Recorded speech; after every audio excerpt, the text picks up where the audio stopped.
può mandare i saluti. Però guardi quello proiettore perché... No, io guardate, il proiettore funziona, solo che è vecchio e c'è la lampada. I collegamenti sono a posto. Adesso vede che non cade. Okay. Non toccate i cavi. Non tocco niente, carissimo, però non vada da nessuno. Purtroppo è vecchio, non lo cambiano. Cioè, lì è difficile da cambiare. Carissimo, però Che presentazioni ha adesso per mettere? un secondo. Apriamo, devo parlare. No, diciamo parlare. Huh? Può parlare. Dear professor, thank you so much for being with us. Really, thank you so much. Do you have a PowerPoint too? No, I don't. You don't have any PowerPoint? No. So perfect. So once more second, I will just go through Guardi. here. Okay. So one small second, I need to go through. I will just repeat the schedule for this afternoon, if it's possible. I just like catch this right. Ora ci posso sedermi qui? Sì, no, è la presentazione. Solo che qualcuno mi ha preso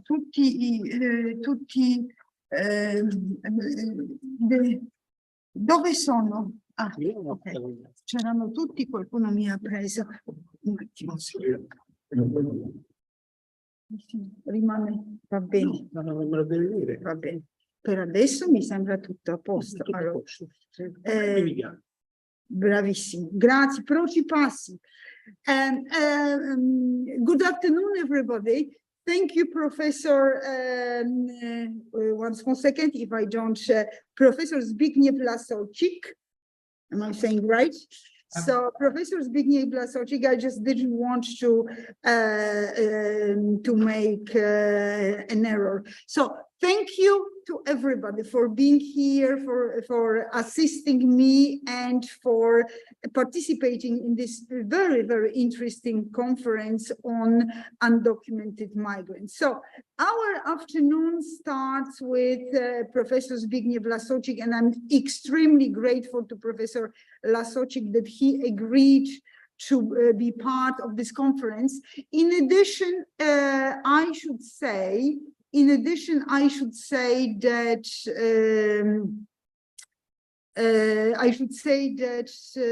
it was a very short notice. Professor Lasowczyk, believe me, you are absolutely extremely important in this conference. It's just my huge default that I'm organizing things quite late, because I always say that I don't know if I'm going to leave in 2 months' time. So I'm just doing this, but I just I want somebody to flag up important issues, because our students, I have to tell you, our students, although I'm a lawyer, but my students are political scientists, so very often they don't know much about the law. So it's very important only to flag up things rather than develop something because somebody said, we need 6 months notice.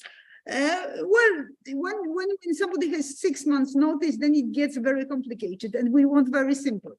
So that's why I'm really grateful that you wanted to be with us. Then after this, we have a project manager from the center in Finland, and this is also important. And then we have some guests from Brussels Diplomatic Academy, from Free University of Brussels, and so on. So maybe I would introduce one by one, but now it's time for Professor Zbigniew Lasowczyk that kindly agreed to participate in this event. I'm really grateful. He is from University of Warsaw, Human Trafficking Studies Center, right? If there is something that I should add, please let me know. And he's going to talk about undocumented migrants as victims of human trafficking. I again thank you so much. And this was a very important issue, that our undocumented migrants should be seen from different perspectives. So human trafficking perspective is really important. So thank you, Professor. The floor is yours. Thank you very much, Professor.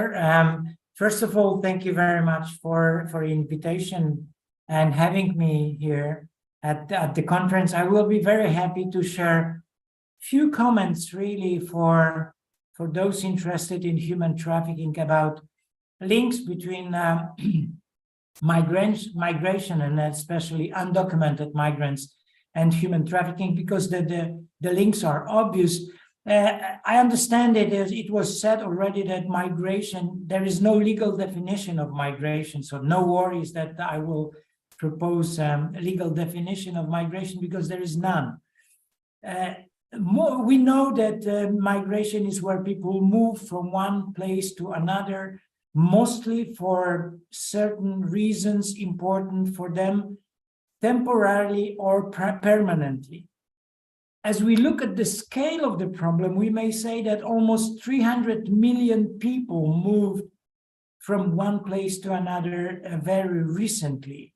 This is only the estimation, because we don't have exact figures. And now the problem is, how much of these are those migrants which we or you are interested in, undocumented migrants?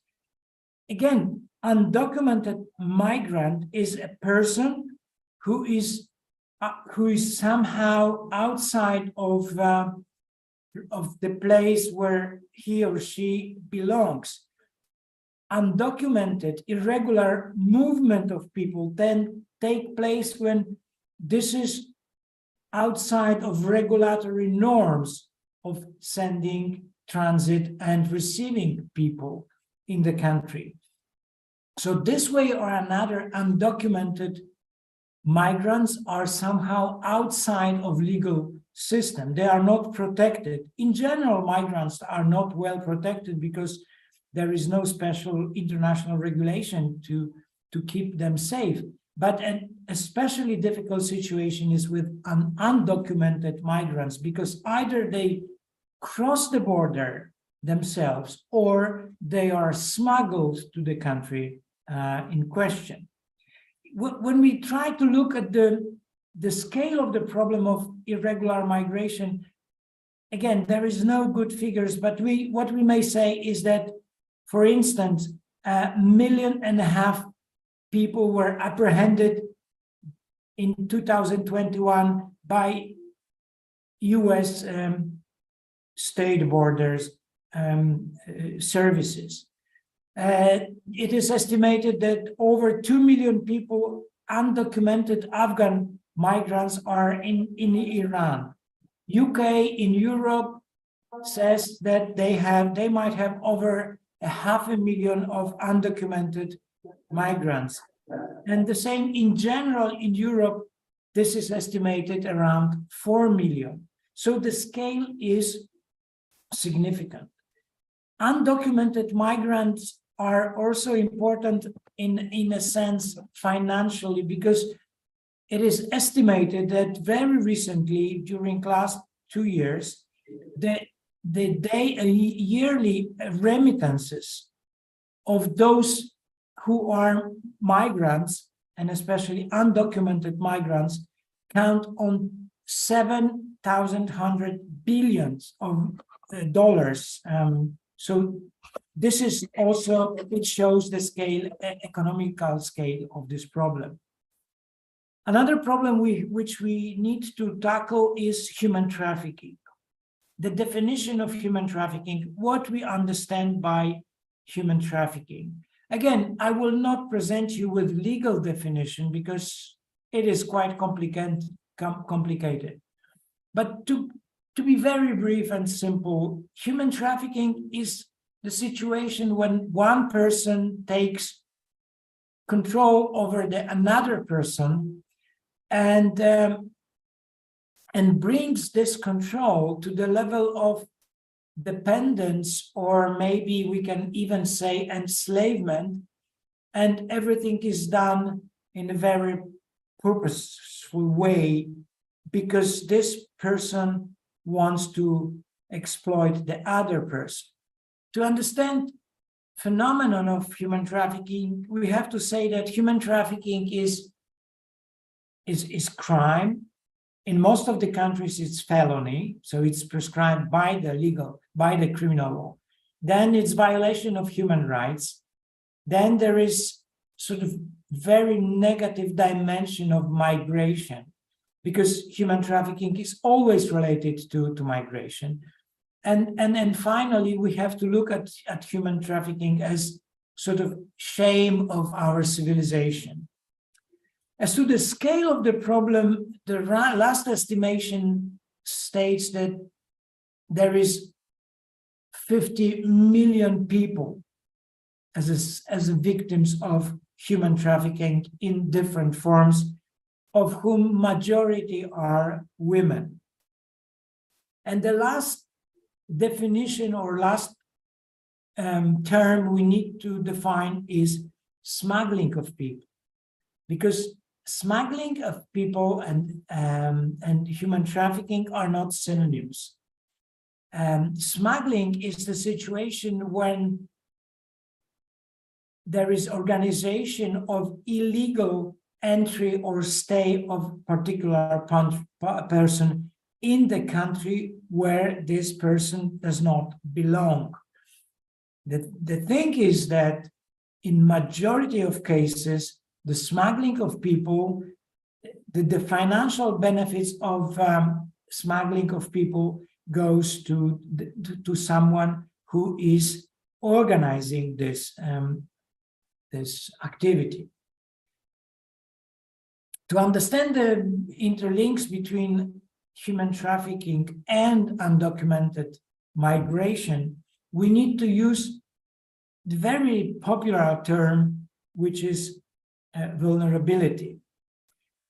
Vulnerability, again, very briefly, is a situation when people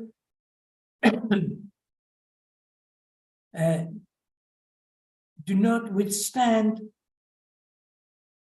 adverse impact of stressors, when they are subject to different stressors, when they are under the pressure of circumstances, and the situation when their ability to react is very much limited. In general, we may say that we divide the term vulnerability to personal vulnerability when the person is, say, sick or mentally ill or something like that. Then there is situational vulnerability. Vulnerability refers or may be related to the person like undocumented migrant, when the situation of person in foreign country without legal status, out of legal system, is typical situation of vulnerability. And finally, we may also talk about circumstantial vulnerability when the person is, according to this, to various circumstances, in the position of being weak, of being dependent, of being under the pressure of the other people or circumstances. When we look at the situation of undocumented migrant, we may say that the changes in position or situation of undocumented migrant may occur during leaving one country, entering another country, or of course also in transit. But also it is obvious that changes of the situation and status may occur when the person is in the country. For example, when the person enters the country with visa and then the visa expires, all of a sudden, one day, this person becomes an undocumented, irregular migrant. Where is the risk? We may ask question, where is the risk of human trafficking for undocumented migrants and where is the space for exploitation? First of all, it may happen during the journey. If the person, imagine somebody traveling from Vietnam to Europe, to any Western European country. So something wrong might happen to this person during the journey or after this person arrives to one of the European countries. It may be both in the transit countries and in the country of destination. The person may be exploited or somehow dependent or in the situation of dependence by criminals, but also by business people, employers, and also by corrupt officials and local staff of law enforcement, or any other person who might be corrupted and want to benefit from the situation of undocumented migrant. How does the process, what is the relation between human trafficking and the situation of undocumented migrant? So imagine somebody, the main mechanism which is used in these circumstances is the debt, money. When the person wants to migrate, say again, from the same Vietnam to Europe, and is offered being transferred from Vietnam to Europe, but has not enough money, it is very easy for criminals or for brokers of this business to offer money for that. If the person is, say, in the position to collect half of the amount needed, let's say it is $5,000. If the person is in a position to collect half of it, criminals are very happy to provide this person with the missing amount, which is $2,500. And this person is being brought to the, say, Poland, Italy, Spain, wherever, and is crossing the border illegally. So at this stage, we deal with something what is called smuggling of people, as we said. But all of a sudden, these smuggling people turn into human trafficking when the person is to pay back the money which was given to her. Imagine if this was $2,500 or euros or whatever it is, pounds. According to European standards, it sounds like not a lot. But for the person who will be exploited, it means months and years of hard work. Why is that? Because the conditions of work will be set up in such a way that this person will, first of all, pay for accommodation, for food, for other services, for insurance, and then the very little money will be spent for paying this debt. Undocumented migrants are very often victims of forced labor. You may remember that in 2015 and 16, when this huge wave of migrants from Syria and Iraq came to Europe, according to research, between 7 and 10% of people coming to Europe were victims of forced labor.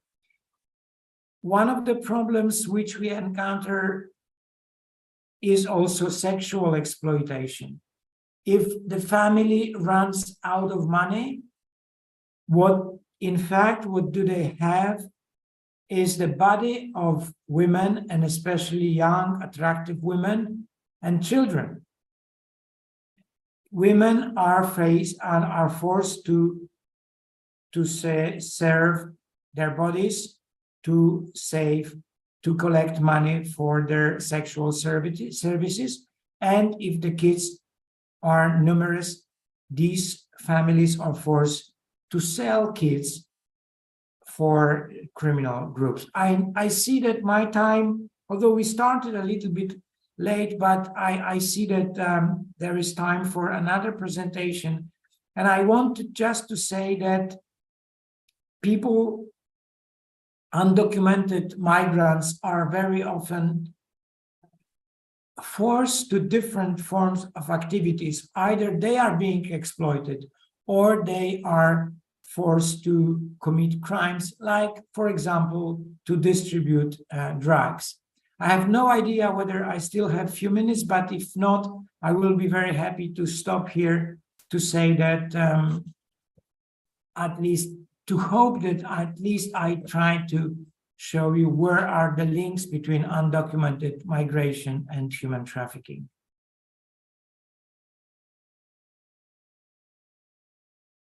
Thank you. Thank you, Professor. Thank you so much. I should say the bad news is really that we lost you for some time. I had written to you, but most of the time I had you here. It was extremely interesting, but we might have some questions. So any questions from the audience on human trafficking? Guys, something. Elnas, I'm sure. Yes, come here.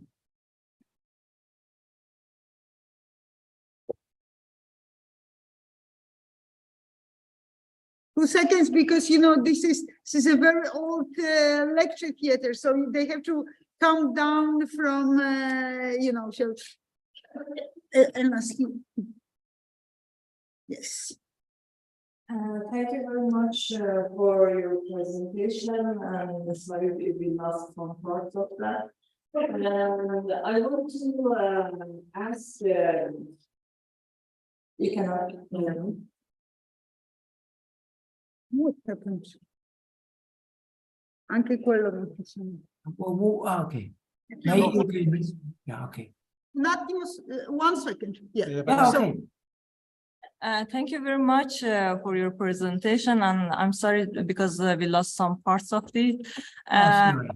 I want to ask, because the issue of undocumented migrants is something that we are concentrating more and more these days, but with some new laws, even this problem is exaggerating and even increasing.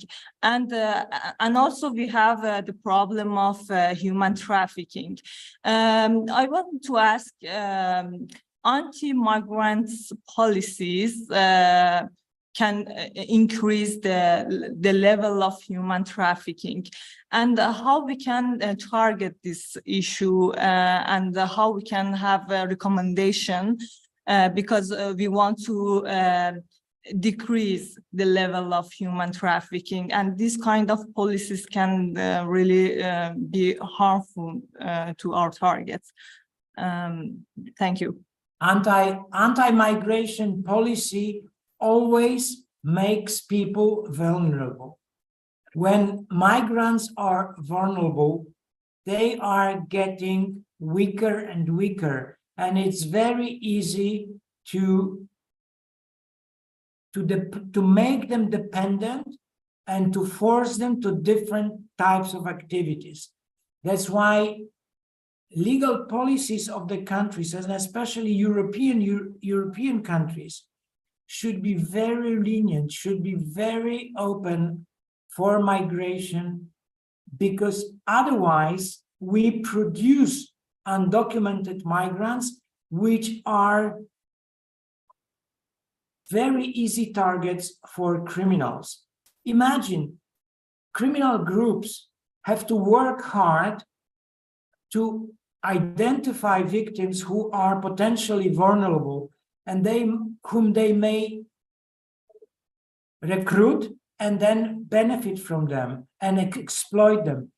When the state introduces harsh migration policy, In fact, the state produces very dependent, very vulnerable people, and criminals simply wait for that. So we are supporting, we are helping criminals to produce very vulnerable people. That's why I see links between policy and the scale of human trafficking. Imagine that there is 15 million people of 50 million victims of human trafficking around the globe. It's huge. It's almost the population of Italy. Thank you so much, Professor. I have one question. How do you see the new Commission's proposal to amend the trafficking directive? Do you think that this new proposal can tackle the lacunas that we have seen since the trafficking directive was introduced? How do you see it, if I can ask? Absolutely.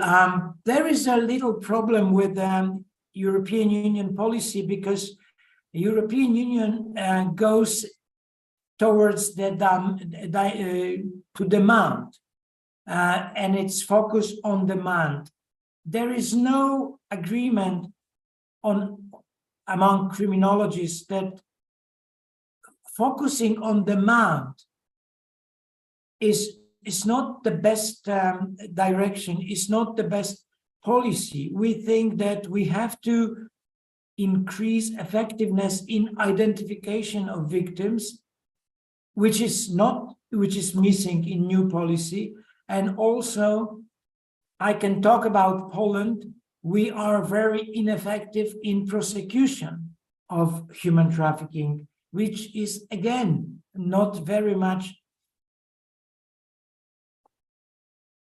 visible in new policy of European Union. And finally, I would say that there is, what I see as a missing element is means which will help Commission to sort of discipline countries, European Union countries, in their efforts to obey rules which are in directive. Again, I can call example of Poland. Poland violated the directive of 2011, and European Commission does not even notice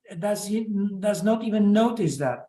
So I think there is more and more need for means of coordination and sort of encouraging states to be more effective in identification, prosecution, and supporting victims. So that would be my answer. Sorry if I probably lost you, but maybe my voice got lost. I have no idea.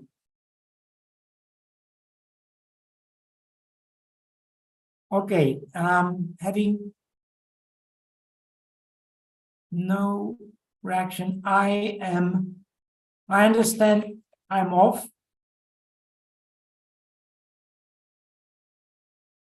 Okay, thank you very much for invitation. Thank you very much for questions. I hope it was at least a little bit useful, and I'm now leave. I stay at the conference, but I'm off from the screen. Thank you very much. Bye-bye.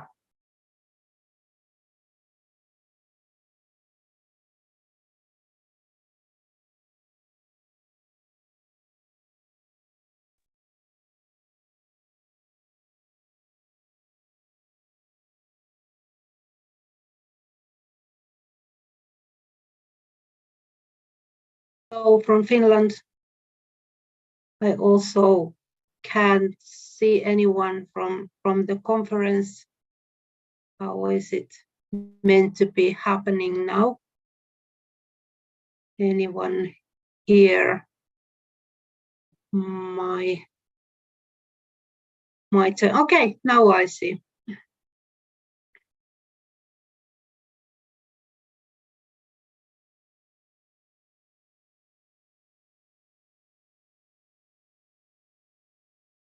Right.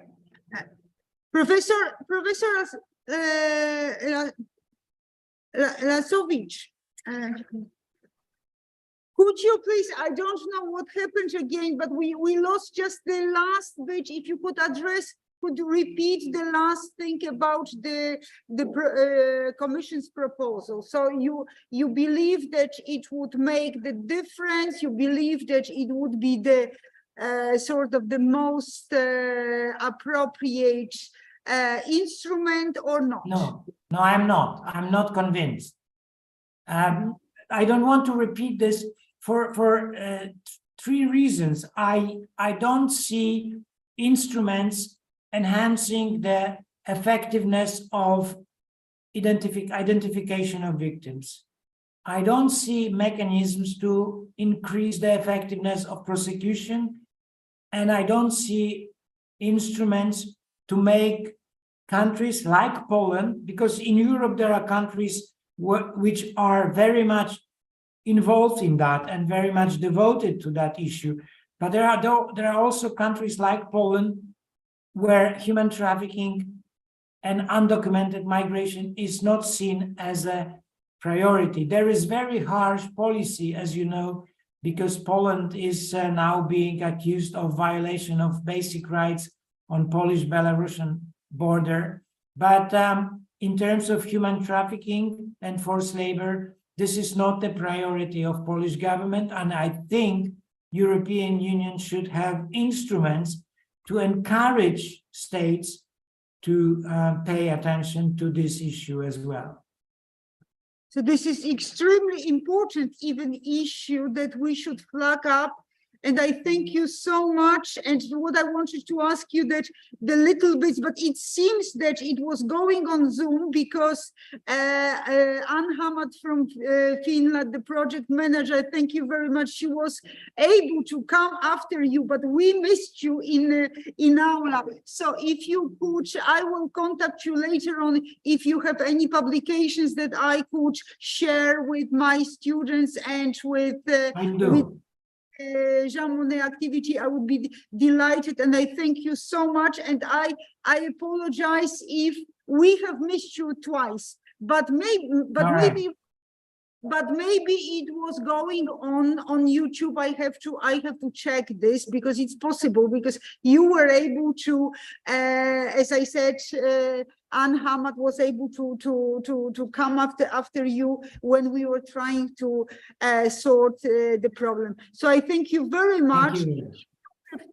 If you have time and if you want to join for the final discussion, which is our continental time, which is what time we said? I think it's 5:30. I'm going to check.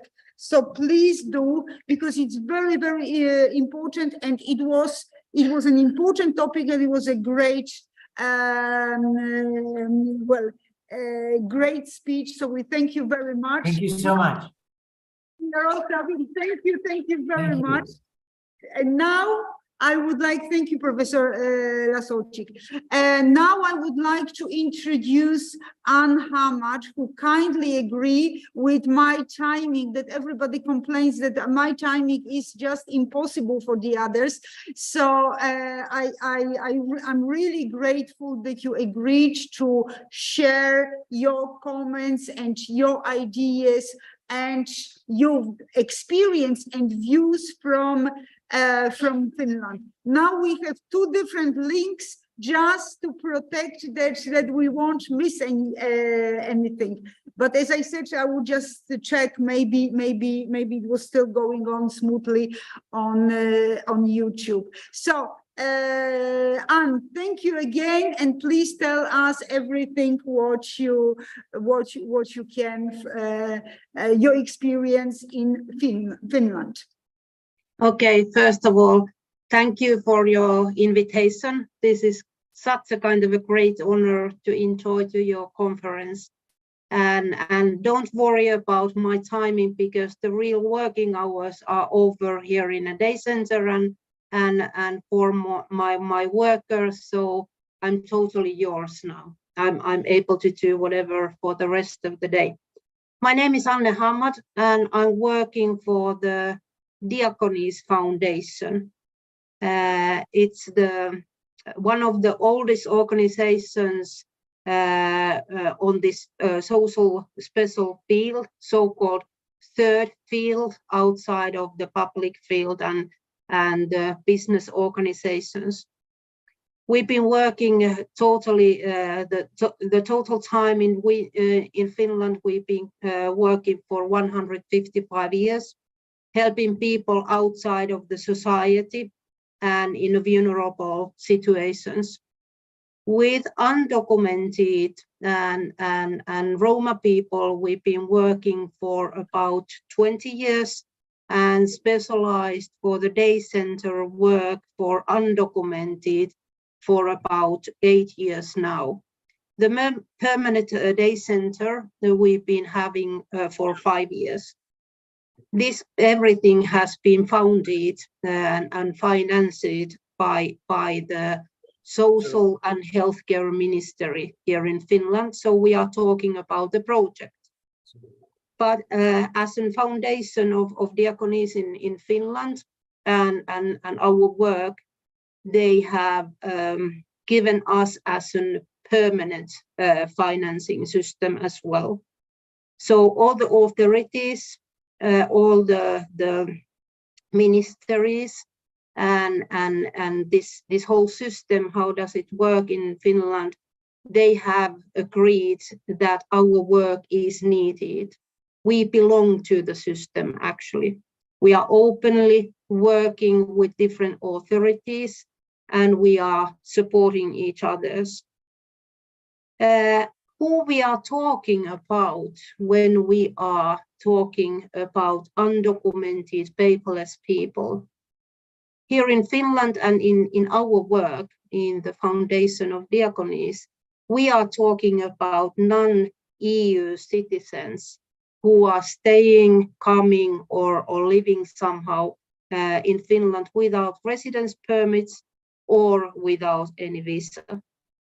Most of the people, yeah, they don't have passports, any IDs from any countries, or they might have even the residence permit from example, Italy, Spain, France, but they have became from the beginning outside of EU.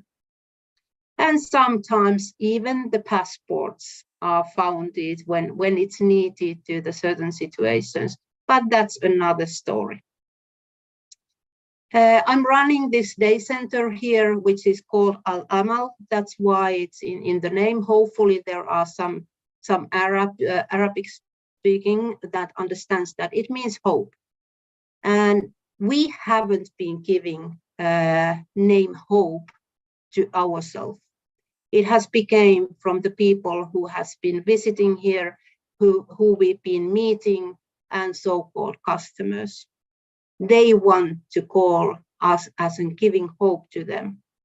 In a situation when there is no hope about even this evening, next night, or about tomorrow.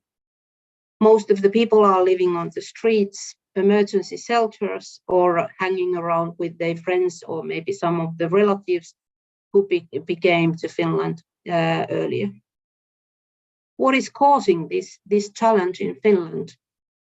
We have the main residence permit criteria and the processes are, of course, asylum seeker application to apply the international protection. They haven't been getting that status in Finland.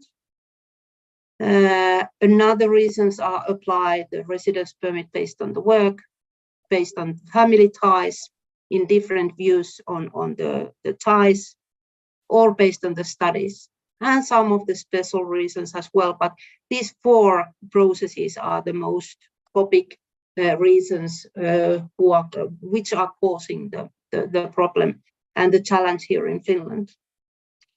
And most of the people we meet here in our day center, they have became 2015 and 16 to Finland, either from Somalia, from Afghanistan, or Iraq. But also we have a huge group of people who are coming all the time from the North Africa, mostly from Morocco and Algeria. So of course, then also those reasons to become as an undocumented immigrant here in Finland are totally different. So plenty of the reasons are behind. There is plenty of the status through the way and different kind of situations. We have met about 3,000 undocumented through last 5 years when we've been calculating and collecting the statistic of the people who are coming here. Together, there has been about 50,000 times we met those people, and it tells only that this is important part to those people who are visiting us. They can do their laundries, they can go shower in here, they can have a food, they can fix the food. An example about with 80 people, we were having the community lunch today together, fixing the food and collecting people, calling people to have warm lunch together with us. Those days like today, they are a huge success, and it's so great to hear and listening this happy and very loudly speaking from the area that they are enjoying about their lunch. What is causing this issue also? What is really happening in this country? So-called world most happiest people or happiest country, or how is it with all the research what they are announcing about Finland? Well, every one of us, we know what happened 2015 and 16, and the government we used to have on that time, there were a panic about people are to Finland. Oh my God, this cozy safety corner in the North Europe, some of the weird new people are coming here. How is it possible? And the panic button were used in a way that how I describe this situation mostly. The right hand didn't knew what the left hand was making the decisions. There came really quickly the changes to the laws, which were causing the troubles, even the people who became earlier to Finland. Let's talk about examples. Somalians, huge families became already like 2010, 2012. And especially because of the Somalian issue, there weren't reason for the Finnish Immigration Office to give the real international protection status to the people, but we used to have the humanity reason based on our law until 2016. And after those people who came to Finland, government decided to change the law. And still on nowadays, we have a couple of hundreds of Somalians that they are hanging around in a system without residence permit because of those situations. And sorry to say, there are plenty of children as well in the middle of these situations. So it was causing a lot of problems to make the weekly decisions and to change the law. I would love to speak the rest of the evening what is causing and how we see the human rights and what's happening, those ones in Finland. The simply solution, simply answer to change the status for these people who've been hanging around in these situations, sometimes more than even 10 years, would be only to see and to understand and to open the law in a humanity way. Some of the issues need to have the changes in law, but not all of them. I may say at least 50% of the people's situations would be solved with understanding and making the decisions based on the humanity way. Of course, there are situations. Of course, there are people who've been doing the stupid things and crimes in Finland. And I'm not talking about their cases because then of course it needs to be followed by the law in a different way. But especially the families hanging around outside of the society, sometimes even outside of all the social benefits and the systems. It is terrible to follow, and we are just trying to do our best to help them. We are working with all the authorities, like I was mentioning in the beginning, trying to find out help with the social officers, doctors, nurses, mental health care, lawyers, all the possible ways, but also with police officers and immigration office. We want to open our door and the possibilities and to turn all the rocks on the people's path that they are able to settle down somehow in an official way to Finland.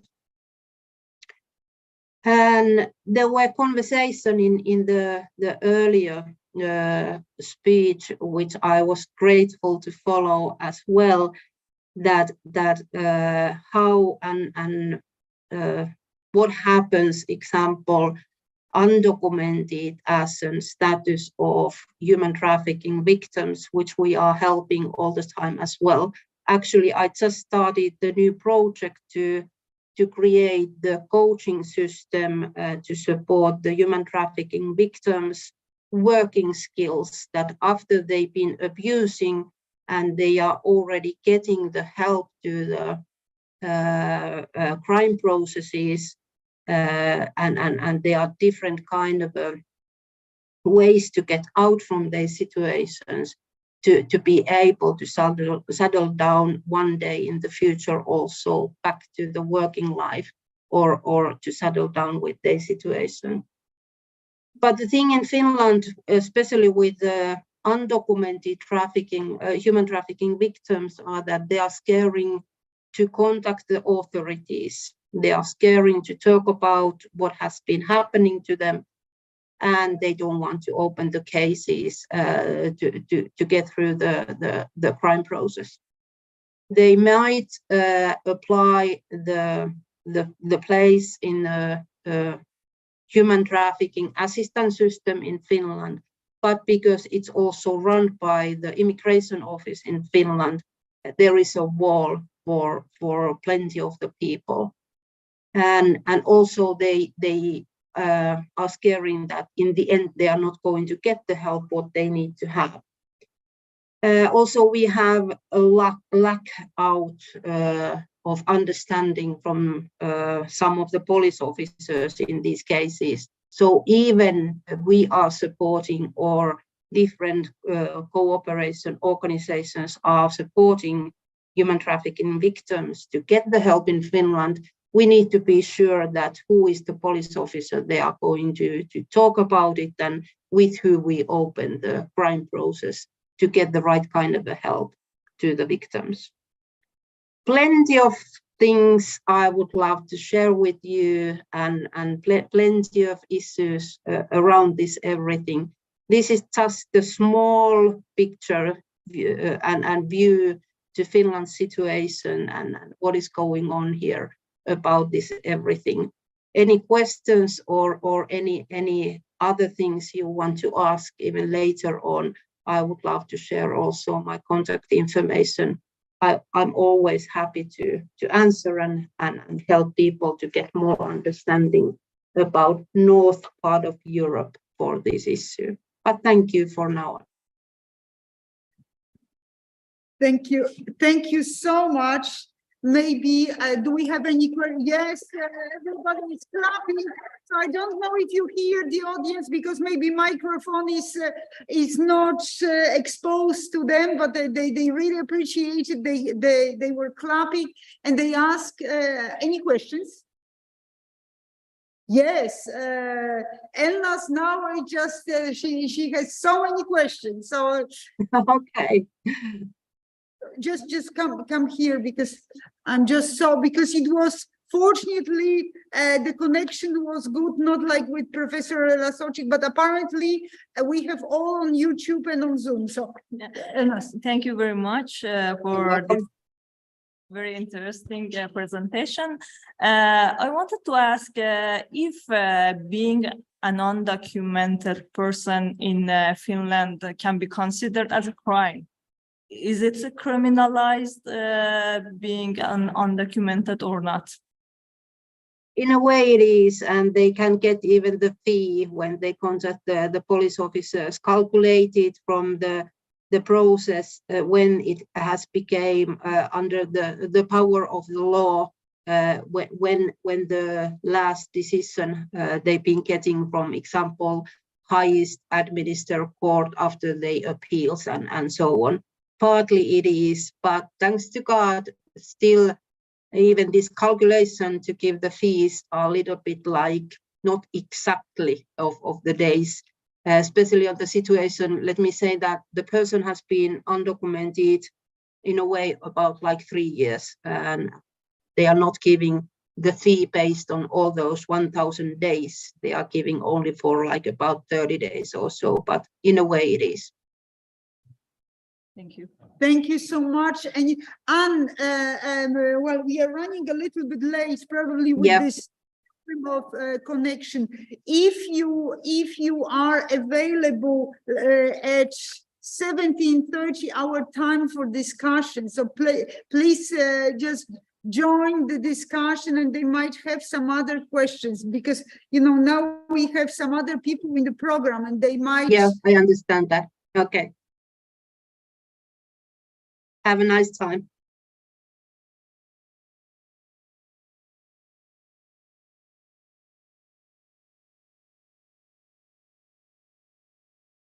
I can't hear you anymore, but anyway.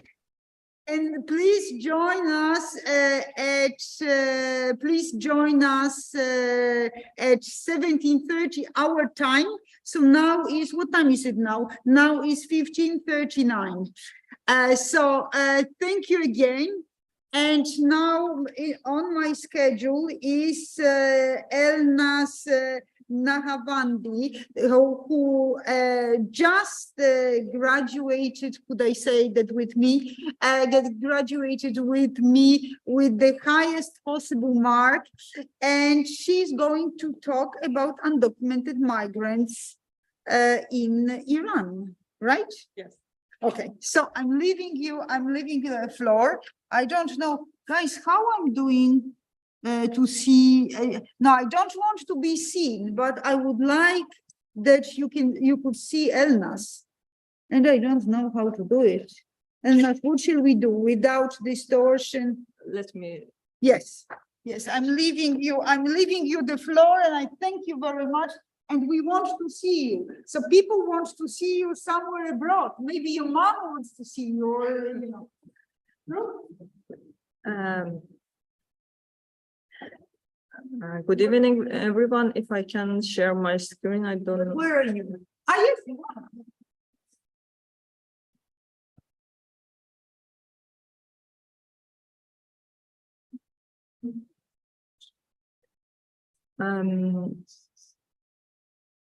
I don't know how I can share my screen. I don't know how you do it, but I know. So you share the screen, condividi lo schermo. Yeah, And you want to this one? no, from the desktop. 1 second. So where we were, nuova condivisione. Where is the desktop? Here.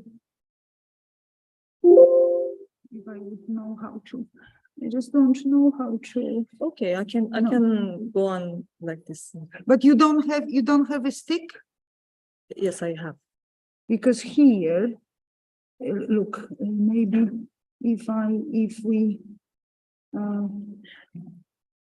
I don't know here, migration, this is not yours. No. I don't want to make a problem, so I can. Condividi, but what condividi? Yes. This one. Which one? Conference. Yeah. Yes, but 1 second.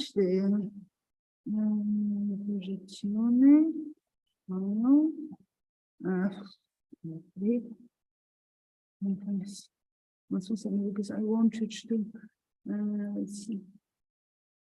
Presentazione. Inizio. Okay. And I don't know, Yeah, yeah. is it on?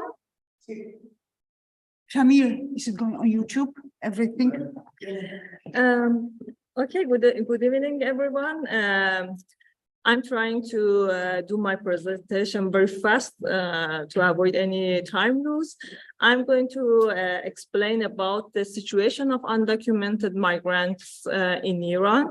With a very brief overview, I want to say that Iran hosts millions of undocumented migrants, especially Afghan refugees. And this number is increased to 2.3 and 2.5 millions after Taliban takes over. So it's maybe important to see what are the situation in Iran. At the first, I want to point it out that being an undocumented person in Iran is not a crime. It must be pointed that entering to Iran without any document is a crime, but being in Iran, for example, with an expire permit or expire visa is not a crime, so it's not cannot be persecuted, but it can be a cause of a return. I want to point out two main issues here. The most main issues here is undocumented migrants in Iran doesn't have any legal status. It means they don't have any legal identity, so they are not legal entity. Because of that, they cannot be beneficiary from what law provides as a rights. For example, right to work, right to education, right to healthcare. But still, Iranian government tried to have some policies to make things easier. The second issue is, despite this fact that Iran joined a lot of international instruments like Convention of Refugee, like Universal Declaration of Human Rights, but these kind of international principles are not applied in Iran. For example, the principle of non-discrimination, principle of non-refoulement, they are not really applied in practice. I want to point out to one of the main important problems, access to education system.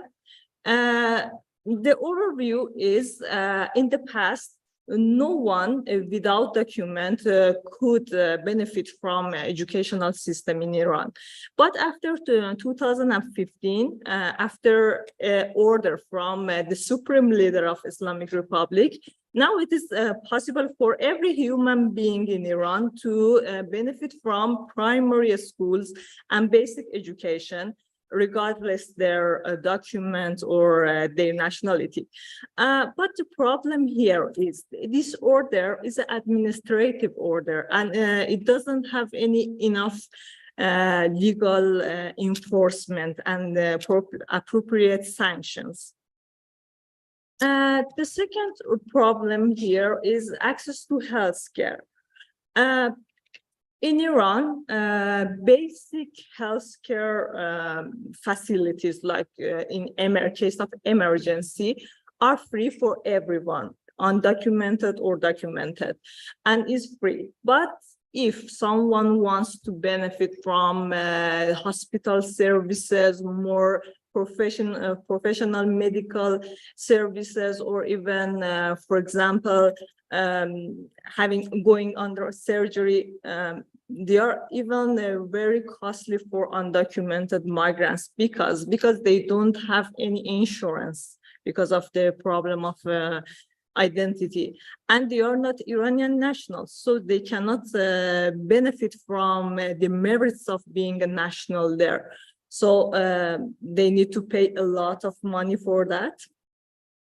And also, it is obvious that there are a lot of other problems that I don't want to point out here because of the limit of time. For example, problem of access to work, or for example, marriage, for example, managing family rights. Now I want to just point out two main reasons why the level of protection of undocumented migrants are very limited in Iran. The first reason is lack of law. We don't have enough domestic law managing the issue of undocumented migrants in Iran. If Iran, for example, setting out some laws, for example, the order of supreme leader, if it could be setting out as a law, it would be very more useful because the law has enforcement power. And Iranian authority just stick to some administrative orders, very scattered, very untransparent, and this is a problem.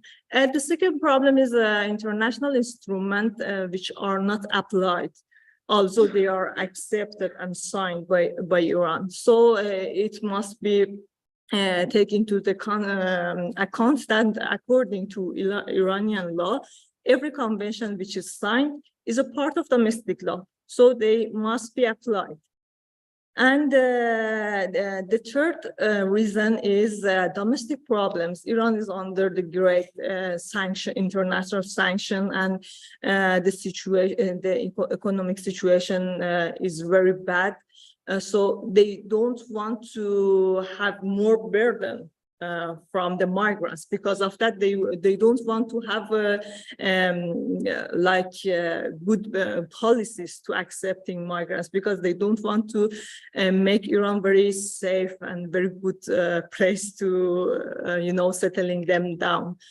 And as a conclusion, I can say for improving the situation, we need to have specific laws, transparent laws, and having all these administrative orders and policies like a transparent document, legislative document. And thank you very much for your attention.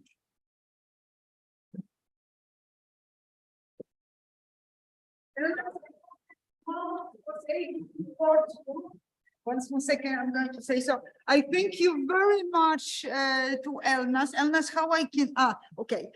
So I thank you so much, like always, extremely well structured. I think you should start writing textbooks, because it's just a perfect setting. You just like always have, it's a good portion, not too long, not too short. So I thank you very much. Elnas was my great student. I see her, but she's not going. So I can't say that I'm sad that she's going, because she's not going. She's staying with me and supporting if I wake up and think that I should do another conference. So thank you so much. Thank you so much. My next, our next speaker is, I said that this time India is extremely well represented. We have 3 representatives from India, but as I said, that one of the issues that I wanted to do some research on it, and I hope to visit Shamir, but he is here, so just it's not far to go. But the research that I wanted to do, it was on minorities, and this was his thesis that maybe somehow I imposed on him, but in the end he wrote a wonderful thesis and had the fabulous research question that he didn't like from the beginning, but finally he got used to his research question, and now he doesn't want to be separated from it. Is it true? It's right. So Shamir graduated with me brilliantly, and Suklin, do I pronounce well? Where is Suklin?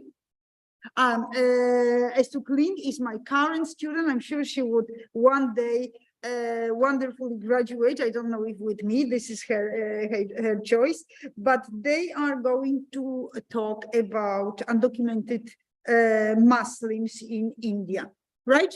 So undocumented Muslims, I said well, right? And Suklin was also happy with this title. Yeah. Okay, but this is the most important. I don't know, all right. So I know that we shouldn't touch much here, because if we touch it becomes all complicated. One small second. So what do we do here? I think we do it. This is yours. Yeah. And then Samira case. No, No, which one is it? This is your pen drive. you added it. Is it not the one? Yeah, yeah. Is this one? Which, this one? I don't know. This is your. I just gave you the pen drive. You Yeah. can have it. Oh. Come on, just give me a. So this was not the. No, it's not that. Just give me a second. This. So I should, well, once more second, so I have to do right out. Yeah, I would just. So this is data traveler. No. She hasn't uploaded it yet. She just gave me the empty pen drive. Yeah, no, but I'm trying to expel, but I don't know what to expel. Because if I expel something wrong, then it would, okay. We didn't have. No. I think he gave without. Yeah, just.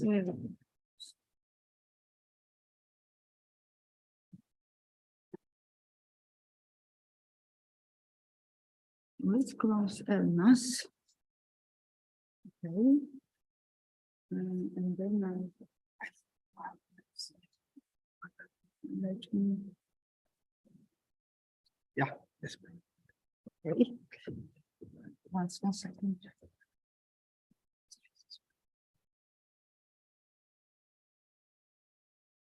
But now it didn't. I don't know what happened. This is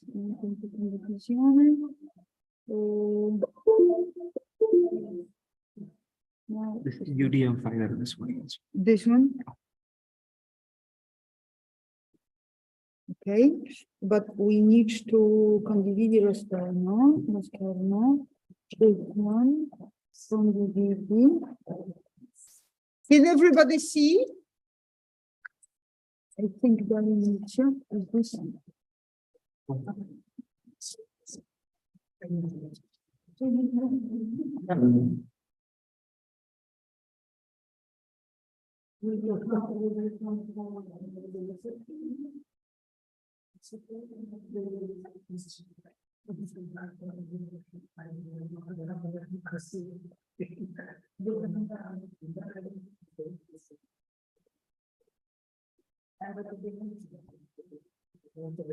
Grazie mille.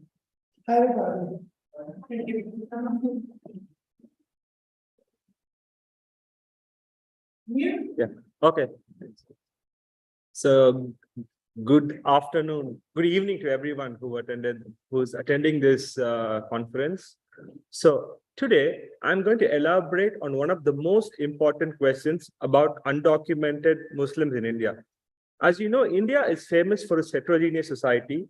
And me being an Indian, us being an Indian, we are proud of the level of democracy and secularism we enjoy. But India also has a dark side. So in this presentation, I'm going to talk about undocumented Muslims in India, how they become undocumented legally, and how their status changed from citizen to stateless in their own country. Yeah. To answer the question about Muslims in India, we first need to know which problems exist in India. For example, with identity-related concerns, Muslims are like ghosts in our community. We do not have any representation in the media, in cinema, or in politics. How can we be part of society when we do not have any political representation? This lack of identity is also a cause for limited legal protection. So without representation, we do not have protection, and also Muslims, we risk deportation. And we also have extrajudicial killings where violent crimes are committed by law enforcement without any court authorization. Muslim families are harassed, threatened, and incarcerated in false cases, just citing them to be terrorists because we have a beard, and our customary is like pretty different. So the next thing, what led to the rise of violence against undocumented Muslims? The first thing is the Bharatiya Janata Party, which is the BJP, also known as the National Hinduism Party. It has been in power since 2014, and the philosophy is Hindutva, which implies that the government is run on the basis of the Hindu culture. I mean, we are a diverse country. It's impossible. We are also secular.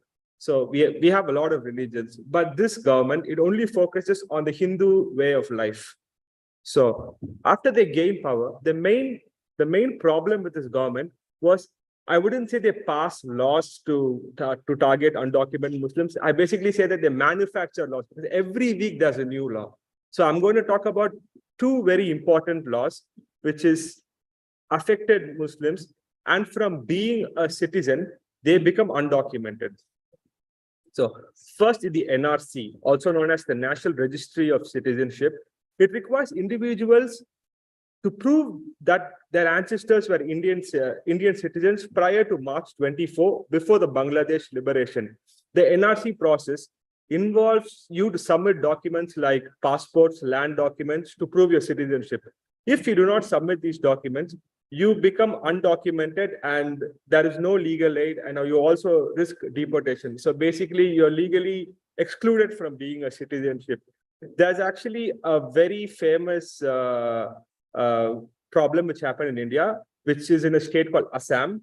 In Assam, they took a list of, Assam has a lot of Muslim population. They took a list of people who would provide documents, and 1.9 million people were excluded from the NRC, excluded from being a citizen of India. Out of this, 50% were Muslims.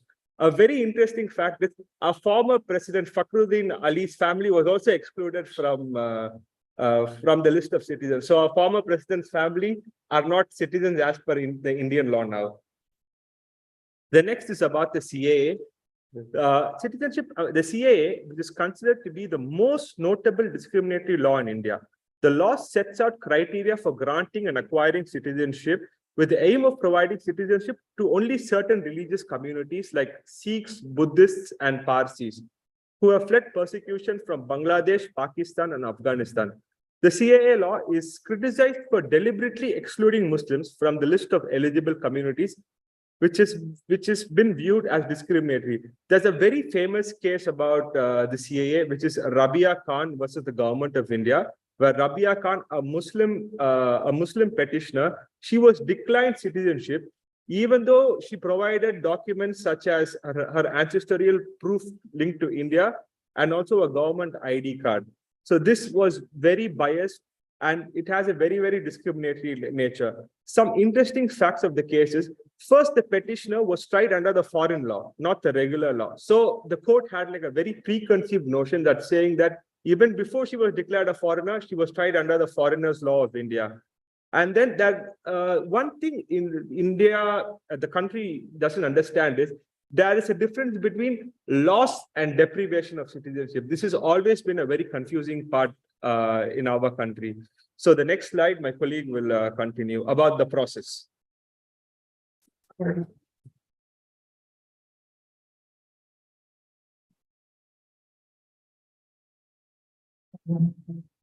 Good afternoon, everyone.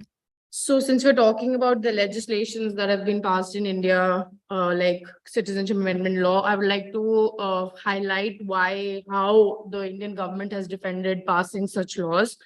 The first thing is under Article 14, which is right to equality and equal protection of law, the Indian government argues that because in countries like Pakistan, Afghanistan, and Bangladesh, there has always been a track record of persecution of minorities on religious basis. So I justify passing such a legislation based on the fact that they want to protect these minorities and give them citizenships in India and take away their illegal status. The second thing is that in Indian Constitution, we have the concept of fundamental rights, but not the concept of absolute rights. So absolute rights, you cannot have any reasonable restrictions on, but on fundamental rights, you can have some reasonable restrictions. And that is what the Indian government, how it defends it. The right to citizenship is not absolute, and we can put any kind of reasonable restrictions on it, even though it means excluding a certain religious community. Third thing is that India has very porous borders. It is surrounded by countries with huge population, and most times some illegal migrants might come in disguise, some with some links to terrorist groups, and that the government defense can be a threat to the national security, and they have to, under NRC, deport such people for protection of its citizens. The fourth thing is that the Indian government talks about historical context, that in the past, India has many times taken people in from other countries. When the Dalai Lama fled in China in 1959, a lot of other Buddhists also came to India. In 1984, after the Sri Lankan civil war, a lot of Tamils and Muslims migrated to India. And Bangladesh, which is like the top contributor of illegal migrants to India, it has been going on for a very long time. So India has always taken in migrants from these countries. And now let's talk about how these claims have been criticized and how are they actually constitutional, or they're just a defense that the government gives. So the preamble of India states that we, the people of India, having solemnly resolved to the Constitution of India into a sovereign, socialist, secular, democratic republic. If the Constitution of India advocates secularism as one of its basic principles, then having any law, any legislation passed that excludes a certain minority or any religious community is a straight violation of the Constitution. The second thing is that these laws violate three different articles. There's Article 14, 15, and 21, as you can see. How is that? First, Muslims, one, they are denied equality. Second, they are denied the protection of law. And third, if under these laws, they are in any way deemed as illegal migrants, that would pose a big threat to their life and liberty. The Indian government claims that these laws are not an instrument to target Muslims, but the very first fact is that in Citizenship Amendment Act, there are only three countries that are mentioned, that is Pakistan, Afghanistan, and Bangladesh. And the most important thing about all these three countries is that they are Muslim majority countries. And despite being Muslim majority countries, there are certain Muslim minorities in these countries that are also persecuted. For example, in Pakistan, Ahmadiyya Muslims are persecuted. In Afghanistan, Sunnis are persecuted by Shia extremists like Taliban and ISIS. And Bangladesh, which is a hub for taking in Rohingyas from Myanmar, and then Bangladesh is the country which gives most illegal migrants to India. So these are all these channels basically where Muslims are also persecuted. So excluding a certain religion from getting citizenship is basically trying to marginalize that particular community. It's difficult if it's like, this is how I'll explain that how the government actually plans on doing it. I would like to mention that this has not happened because CAA was passed in 2019, then COVID came. So there's a 10-yearly census that was supposed to happen in 2021. Based on that, this would have been implemented, but how it will work, that I'll just try to explain. So NPR is National Population Register, which is just a database of who's residing in India, and which every country should have. There's nothing wrong with it. But based on this, when everybody who's residing in registers, there'd be a certain filtering out of doubtful citizens, which will be people who won't have enough documents. Now, the next step is NRC, where all these people who are these doubtful citizens, which will be millions of them, will be expected to provide more proof. And in case they fail, then they will be filtered out as illegal migrants. And last step is CAA, which comes in play. This is how Muslims are actually targeted. If you are an illegal migrant from a non-Muslim community, then you'll get citizenship. But if you're a Muslim, then you are totally excluded. You won't get citizenship. Your other rights are taken away, and you'll either be put in a detention center or you'll be deported. So in conclusion, I would like to say that, yes, the research question is that what kind of problems undocumented Muslims face, whether we are talking about Anonymous, is that just under the influence of Hindu nationalism in India, a lot of discriminatory laws have been passed. And discrimination in India is not caused by legislation, but rather than lack of provisions. Even documented Muslims face a lot of threat. Documented Muslims become stateless under the CA and NRC Act of Indian Constitution. This is a form of legalized deprivation of citizenship. So with CA, there are passing of CA, the Indian, there's a threat to India's international obligation like non-refoulement and non-discrimination and right to nationality. And the solution for this problem is only to return to the secular nature of law, because personally the India I grew up in did not have such religious tensions, but it's only after coming of a certain party coming to power that these things have been highlighted and intensified. So I really believe that in time with the power change, things can get better. And that is the end of my presentation. Thank you so much. So thank you. So thank you ever so much for this presentation. I'm really grateful to my ex-students, graduates, and my current students. I think that they made this extremely easy and comprehensive. And just a small change of program, if you allow me. So our Brussels Diplomatic Academy, could we just swap one? This is what I asked you before. If we just swap after Shilpi, because Professor Smith is on the line. He's very busy. Professor Smith is a professor of human rights in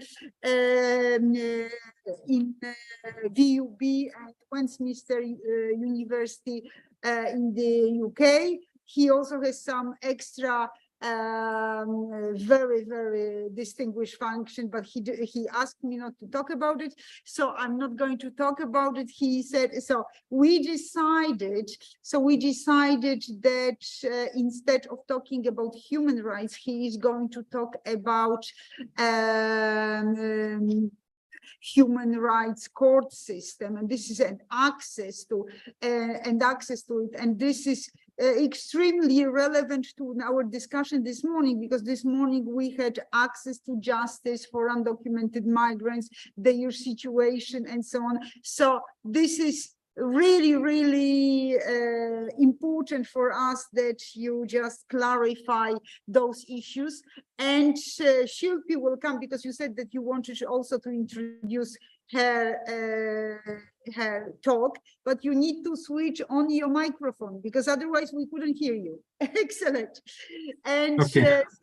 So afterwards, Shilpi is going to present her paper, because you said that you wanted to introduce this. Just only 1 second, I would like to get this presentation out, but the previous one, but I'm just so afraid that if I do something, I can disconnect, and I'm so, because I cannot write. So we have anything to share? No PowerPoint, nothing to share. Okay, so for now is perfect. Let me just get it.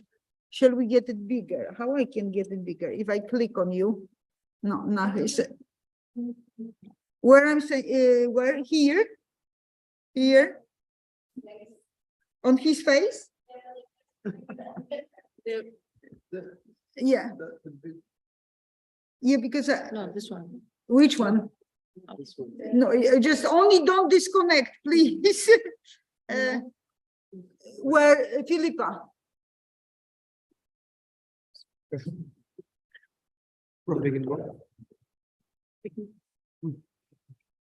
Philippa, how I can make him just only what do we do?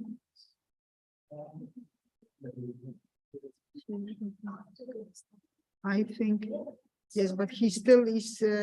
I had this in the previous conference, something that. But it can be, no, Professor Smith. Do you like this? Here is University of Padilla. Here, me. Well, I shouldn't be here. we cannot get rid of this second screen. Okay, so okay. I'll start. No worry. It's okay, right? Okay, so indeed, my name is Stefan Smith, and I'm a professor of international human rights law here in Brussels, the Free University of Brussels. And I will give a small talk about the European Convention on Human Rights, explaining the European Convention on Human Rights, since probably you will today refer quite a number of times to the European Convention on Human Rights. So I will give a number of generalities, and I will then leave the floor to Shilpi. Shilpi will introduce herself. It's not a problem. I don't think I will need to introduce her, but I'll focus on the European Convention on Human Rights. And as you know, the European Convention, I hope you hear me. Yes. The European Convention on Human Rights is a treaty, a human rights treaty that has been adopted within the framework of the Council of Europe, and is one of the major human rights treaties adopted at the regional level.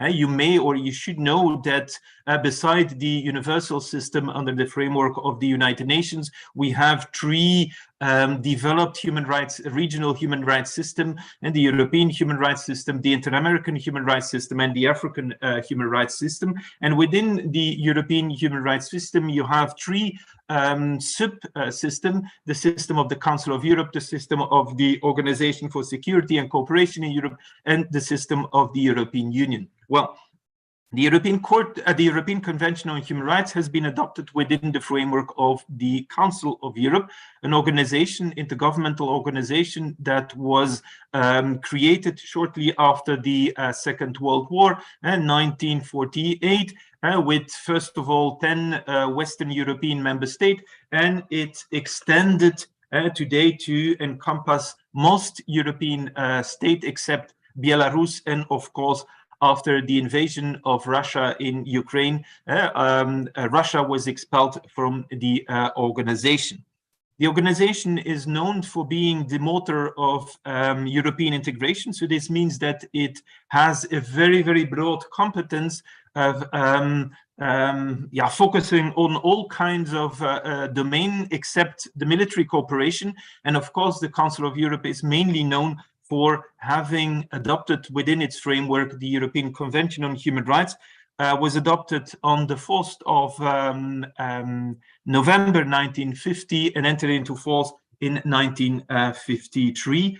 The convention has 15 protocols. So 15 protocol is an additional legal document specifying or extending provisions that have been or are found in the European Convention on Human Rights. Besides the European Convention on Human Rights, and the Council of Europe also know a number of other human rights treaties, such as the European Social Charter, the Framework Convention for the Protection of National Minorities. So the European Convention is not the only treaty adopted within the framework of the only human rights treaty adopted within the framework of the Council of Europe.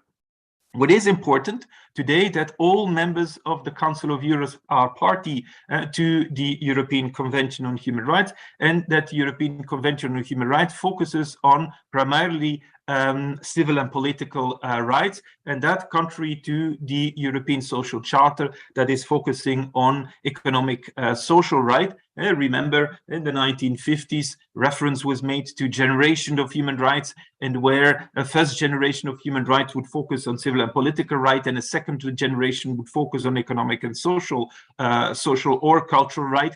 That this is done within the United Nations, but also within the Council of Europe through different legal instruments are created for the different generations of human rights. And why did this European state within the framework of the Council of Europe decided to draft an own regional treaty, human rights treaty? It is because in the framework of the United Nations, we had the Universal Declaration of Human Rights on 10 December 1948, but that it took so long until 1966 to have really treaties, human rights treaties, in the sense that the Universal Declaration of Human Rights is not a treaty, it's a resolution of the United Nations General Assembly and is not a treaty And therefore, the European states, based on their common legal tradition, have decided to quickly move into developing a binding instrument and the European Convention on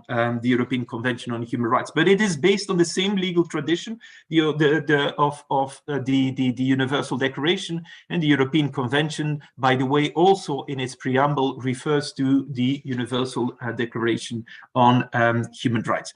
So a couple of generalities. So we know that the European Convention is adopted within the framework of the Council of Europe, that it is a treaty. So this means that it is a binding legal instrument, binding the state parties to, and that we know that all the parties or the member state of the the Council of Europe are also parties to the European Convention on Human Rights, and only members of the Council of Europe can become parties to the European Convention on Human Rights. Article 1 of the European Convention refers to the fact that high contracting parties shall ensure to everyone within their jurisdiction the rights and freedom defined in Section 1 of this convention. But this means it's a particular treaty in the sense that it not only creates obligations within states, among states, but also creates obligations towards individuals. So that's important as a human rights treaties. And that has also been referred to in the case law of the European Convention on Human Rights, for example, in the case Ireland versus UK. And I just read a small, quote just to explain or to show how the court sees its, kind of the specificity of this convention, in the sense that it creates obligations towards individuals. Unlike, says the court, unlike international treaties of the classical kind, the convention comprises more than reciprocal engagement between contracting states. It creates over and above all a network of mutual bilateral undertakings, objective obligations, which, in the word of the preamble, benefit from a collective enforcement.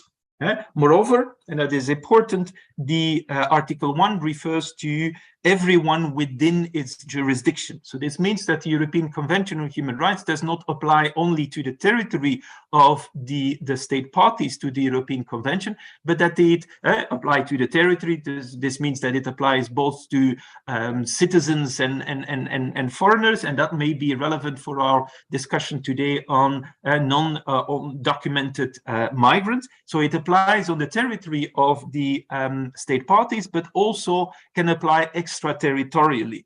So that's the concept of jurisdiction. So, and the court, in its jurisprudence, the court refers to the fact that every time a state's party to the European Convention on Human Rights controls a certain territory, think about occupation, say that the UK is involved in a military operation in Iraq and occupies a certain territory, then it also, the European Convention on Human Rights also apply in this situation, because the UK is bound by the European Convention, and every time it acts abroad, occupies a certain territory, it also have to respect the European Convention on Human Rights. So therefore, in its operation in Iraq, while occupying a territory, a part of the Iraqi territory, if its troops commit human rights violation, the case could be brought before the European Court of Human Rights. So situations situated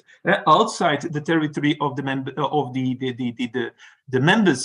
of the Council of Europe, state parties to the European Convention on Human Rights, for this, when they act abroad, when they control certain situations, the European Convention on Human Rights may apply. Not only when they have situations under their control, but also if they control a certain person. Suppose a police, a Belgian or an Italian police, controls a person, say a migrant in say Libya. well, then the European Convention on Human Rights would apply, because the person would be under the jurisdiction of the Italian police, even if this is situated in Libya. Think about the Mediterranean, where the Italian Navy may push back certain ships of illegal migrants. Well, in that situation, the ship falls, and the persons on the ship falls within the jurisdiction of Italy, and Italy has to respect the European Convention on Human Rights. State may, however, decide how the European Convention applies within the domestic jurisdiction. So we have these two categories of states, where monistic states and dualistic states. In a monistic state, such as Belgium, France, the Netherlands, the convention will directly apply. So this means that the convention can be, citizens and foreigners can, before the national courts and tribunal, directly invoke the convention. And in other countries, more dualistic state, and the convention will have to be translated first into national law. And thus, an example, the UK, where you have the Human Rights Act translating the European Convention in UK law, and before national courts and tribunals in the UK, judges will then apply the Human Rights Act as interpreted. And so interpreting the European Convention on Human Rights, or applying the European Convention on Human Rights, is maybe better, as interpreted by the judges of the European Court on Human Rights. And so these two possibilities, and so in monistic state, a direct application; in dualistic state, after transformation into national law, the same convention will then, as a rule of national law, apply before the national courts and tribunals. How do we have to interpret the European Convention on Human Rights? Well, there are certain general principles that apply in the interpretation of the European Convention. First of all, the non-limitative interpretation. What does that mean is that the objective of the European Convention on Human Rights is to achieve a high standard of protection. In other words, when the state parties agreed to become party to the European Convention on Human Rights, they considered the European Convention of Human Rights as a minimum standard. So this means that the European Convention is a minimum standard, and that the state parties can agree on a higher standard. So on a higher standard in their own legislation.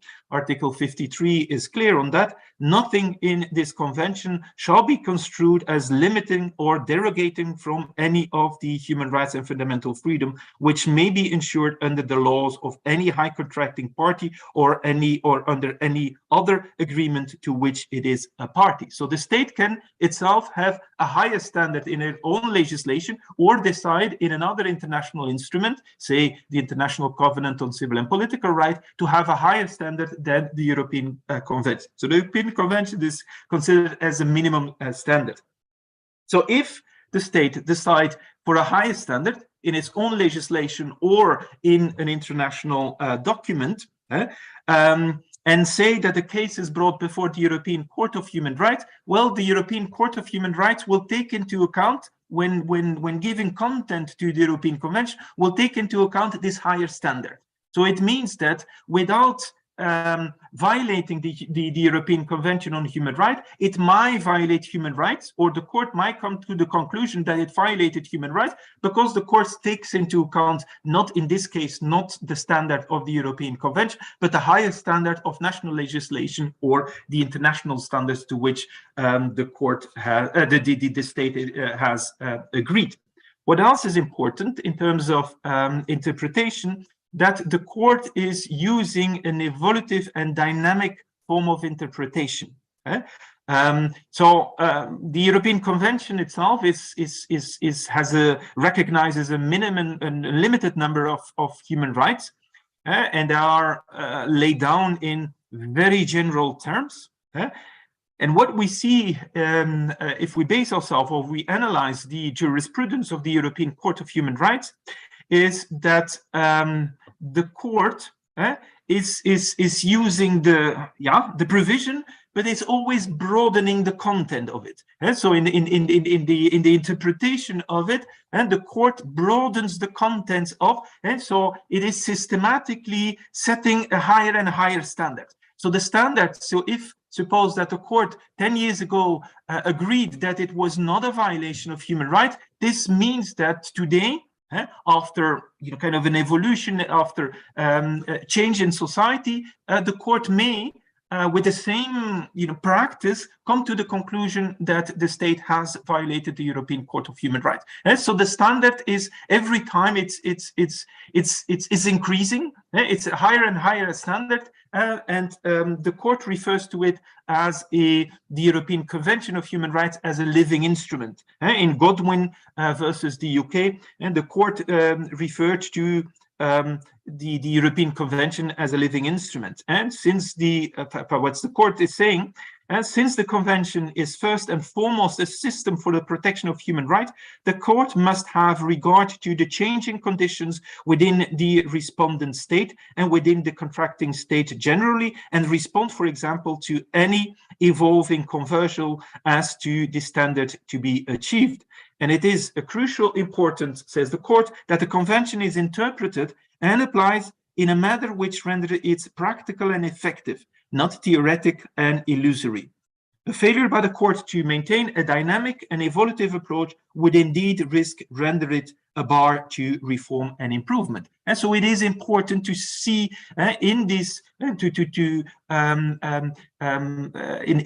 the practice of the court, and the willingness to also adapt itself to the context of, and a changing context, the changing context of a society, and where the convention must remain relevant.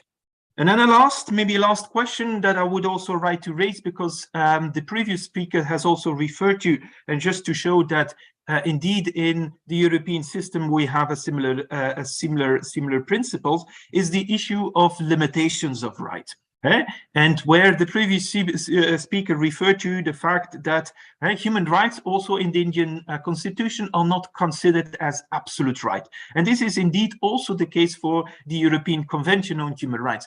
Remember when first reference were made to human rights and natural rights in the 18th century, often reference was made to unalienable rights, unprescriptible rights, absolute right. But that's not the case anymore in many or most human rights documents. Reference is made to the fact that human rights are not absolute. That, in other words, there's a possibility to have exceptions and or derogations. First of all, there is a possibility to have reservations. Article 57 of the European Convention on Human Rights refers to the fact that when a state becomes a party to the European Convention on Human Rights, it may make a reservation, say, for example, that a provision does not apply to that state. And of course, the limitation is, or the condition is, that it cannot be contrary to object and purpose of the convention, and that the European Court of Human Rights seeks whether this condition is fulfilled. But then there is the possibility that states have to derogate from the obligation under the European Convention on Human Rights. This is Article 15 of the European Convention, where derogation means that for reasons for crisis, so reference is made to war or a public emergency, in order to better address the crisis, to better respond to that crisis, the state has the possibility, and to temporarily, it is important that it is temporarily, so it's limited in time, to temporarily set aside its obligation under the treaty, and therefore does not have to respect the human rights for a certain period of time in order to better respond to the crisis situation. So that's what Article 15 is saying. But Article 15 is also saying in a second paragraph that for certain rights, this does not apply. So there are certain rights that are non-derogable. For example, the right to life, the prohibition of torture, prohibition of slavery, non-retroactive, functioning of the penal law or the criminal law. And so in such situation, there is no possibility to derogate. And so these are non-derogable rights. So this means that it are rights that apply always, without exception. And then paragraph 3 of Article 15 refers to the fact that it has to be done with a declaration that has to be submitted to the Secretary General of the Council of Europe, explaining the reasons for the derogation, the period of the derogations, etc., etc. So it's a provision that is mirroring Article 4 of the International Covenant on Civil and Political Rights, and something similar exists also in the Inter-American system under the Inter-American Convention on Human Rights, but does not exist in the African human rights system. And then, of course, there is also the possibility to make exceptions on human rights, and beside derogation, there is a possibility to have exception. And in order to know whether exceptions are possible, you have to read the provision itself, where the right or the freedom is recognized. And often this is done in the first paragraph, and then in a second or in a third paragraph, the convention allows the state to make exceptions under certain conditions for legitimate grounds. It has to be prescribed by law only for legitimate objectives such as public order, national security, protection of other rights, and prevent abuses, protect morality, and also necessary in a democratic society and proportional to that goal. Then a last point, the subsidiary character of the European Convention on Human Rights. What do I mean with the subsidiary character is that the European Convention on Human Rights needs to be implemented and at 2 levels, and also control mechanism function at 2 levels. First level, and that's the normal level, the level of member states. So this means that in the various member states of the Council of Europe, parties to the European Convention of Human Rights, it are the courts and tribunal which in the first place have to apply the European Convention on Human Rights. So if there is a human rights violation, a violation of the European Convention on Human Rights, you do not go to the European Court of Human Rights. You first go to your national courts and tribunal, and you try to bring your case before the courts of your national courts of tribunal. That's the first, and that's the normal, the general level. And then there is more an exceptional level, and that's the supranational level, the level of the Council of Europe in Strasbourg, where you have the European Court of Human Rights, European Court of Human Rights, that can only be called to address the case if there has been an exhaustion of local remedies. So this means that national courts and tribunals have had the possibility to respond to a claim on a violation of human rights. And it's only if you have exhausted the local remedies that within a period of 4 months, you can then appeal to the European Court of Human Rights, and the European Court of Human Rights will then function either in a system of a chamber, so with 6 6 judges, or in a system of the Grand Chamber, when this is the appeal court chamber, or the court that addresses the important precedent. Then it is brought to the chamber, the Grand Chamber, and where we have 17 judges. Cases decided by either the chamber of 6 judges or the Grand Chamber, the end of the road, it is a judgment binding to the parties. So this means that if the court came to the conclusion that one state violated the European Convention on Human Rights, it has an obligation to fulfill or to follow the content of the judgment, and that this is supervised by the Committee of Ministers and of the Council of Europe, and this is the highest organ of the Council of Europe, who will then supervise the implementation of the European Convention on Human Rights. So I think I'll leave it to that.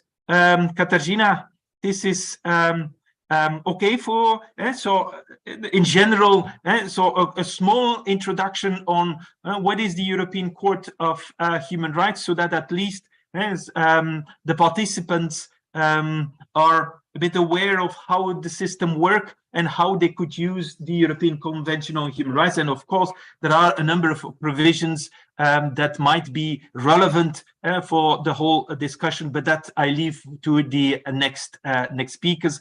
I hope this is okay with you, and I wish you a pleasant and fruitful afternoon.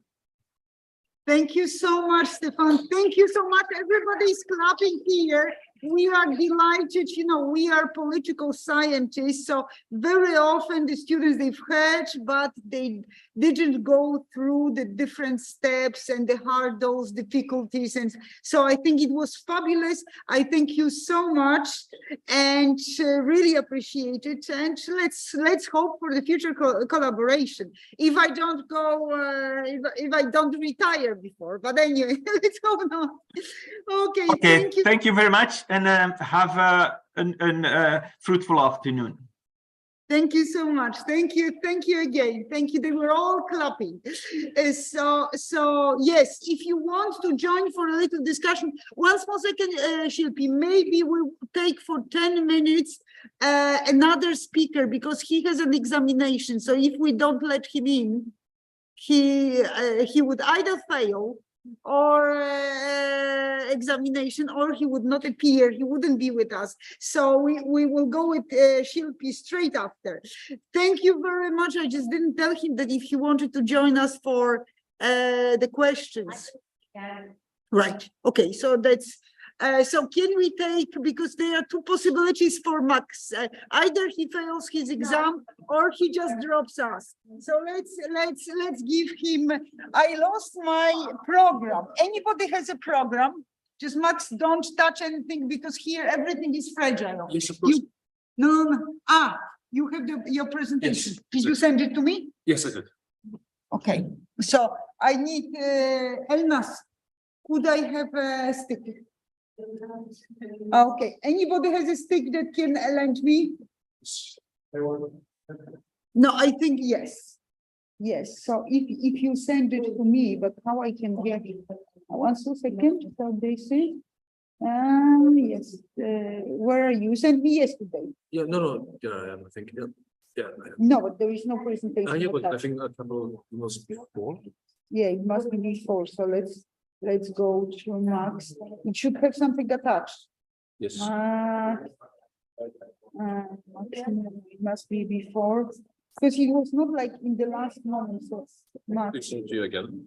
No, that's okay. We will find Max. Where is Max? No, I get so many.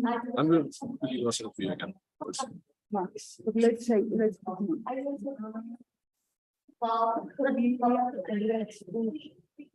Yes, Maximilian. Okay, so we have here.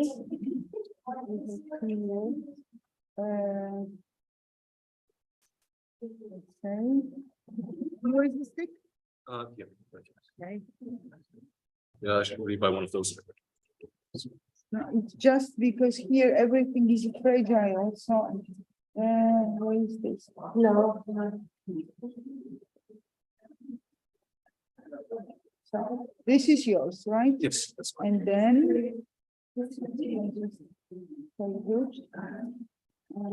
I say good.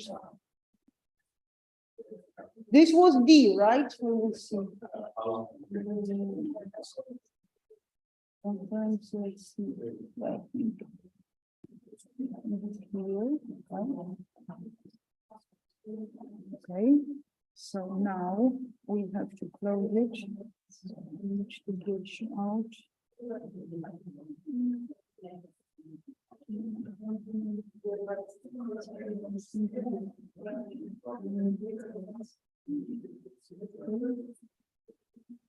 Doesn't let me get out of this.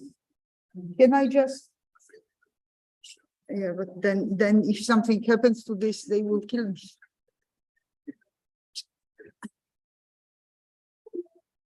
And then we are here.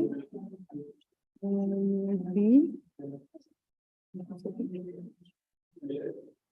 It doesn't want. Why it doesn't? Carissimo, perché non mi apre qui? Vogliamo vedere quella cosa. Le slide. Ah, lei ce l'ha, ma grande, perché sa che cosa che è successo, che diciamo che la mattinata era tremenda, ogni 2 minuti. Me l'ha detto Orazio. No, qui deve fare qualcosa, non lo so che cosa. Che... Perché qua è Un attimo, allora, perché se lei mi allora, quello lo facciamo. Ok, sì, sono una condivisione. sì. Adesso si apre. Apre, ok. Come, Maximilian. Ok. Condividi lo schermo. Questo schermo. E non vuole condividere. E non c'è. Ah no, forse qui. Allora, come facciamo più grande? Segni di condivisione. Ma dove c'è questo schermo? Forse qui? Interrompi condivisione. Ok. Allora, facciamo ancora. Non so perché così. Forse devi condividere lo schermo, quello lì, e non c'è. Sa che non deve. Bravo. Sì, no, lo so che non devo, perché mi ha detto Orazio che ci sono stati dei problemi. No. Io, perché c'è YouTube anche che va. Sì, no, proprio lo so. Ok, però sarebbe bello se si poteva vedere chi parla.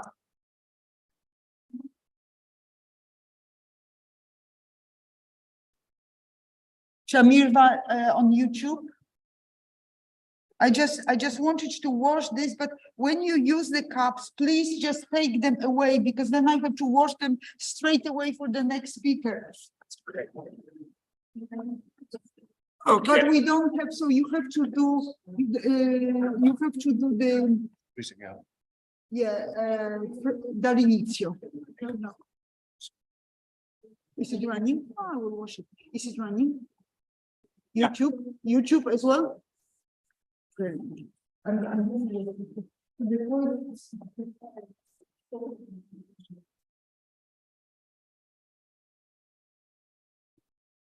Okay. Hello, good evening. Yeah, thank you for having me. I think I'm just going to start. All right, today I'm going to talk about the politicization of undocumented migrants in Germany. And specifically, we are going to speak about the concept of Duldung, which is a particularity in Germany, anti-migrant rhetoric, and whether we have a new chapter in German migration politics as of now. So, first of all, what is Duldung even? Duldung, which roughly translates in German as a form of tolerance, describes a situation in which individuals are denied a right to stay, yet the deportation is temporarily suspended for medical or practical reasons. This can, for instance, apply when countries of origin fail to cooperate and do not issue documents necessary for international transport, and can also be given if someone is seriously sick, is pregnant, or if there's, for instance, the danger of being victim to the war that's ensuing in the country of origin, or to be arrested there. And is usually renewed on a monthly basis, which means that we have found so far a phenomenon called Scheinduldung, shame tolerance, where people have to apply for it again and again and again, which of course comes to the great detriment of the person that is geduldet, and also the officers responsible for that, because it's a huge amount of paperwork, right? So the Duldung, as I said, expires immediately the moment when the deportation notice is sent. And it was originally understood as a form of exception. However, we can witness that the prevalence of this Duldung has reached an enormous scale.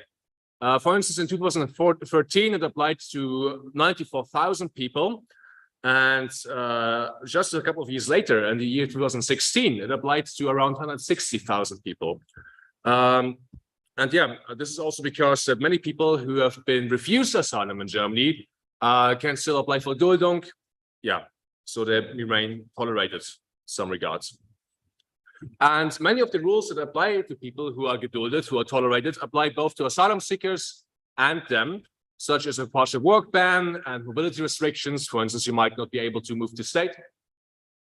Oh, very fragile.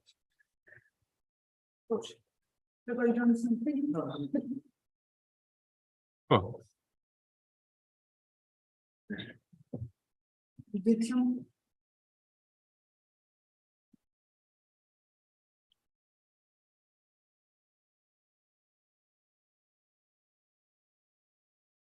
This was all the.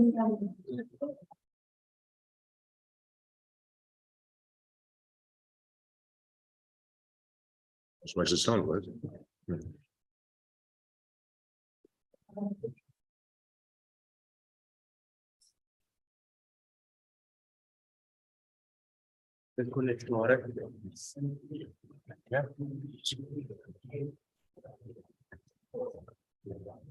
Tanto è solo qua in aula, su YouTube funziona. Ok, solo in aula.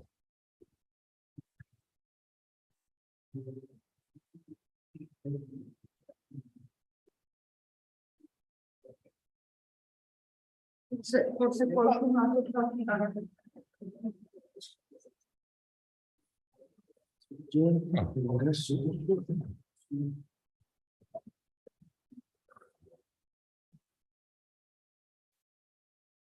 So if anyone's watching, sorry for the little hiccup. We have a little issue with the cable and the projector. We are hopeful we might fix it soon.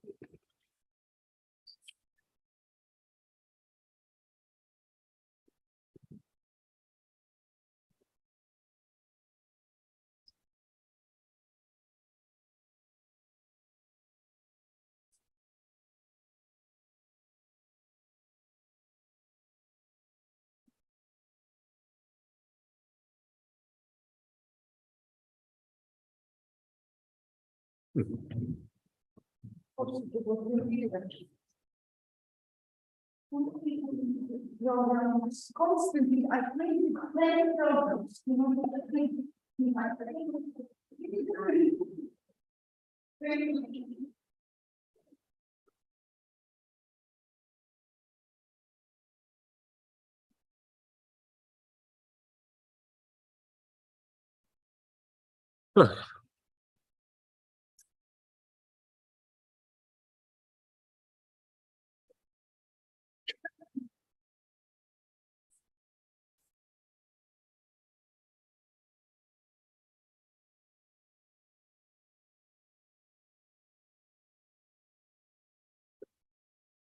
So maybe another kind of cable that we can get.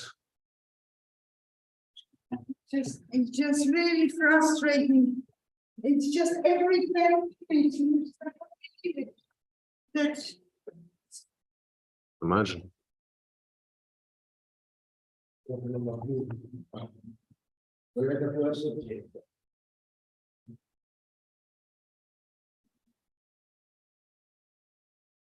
È solo per l'aula.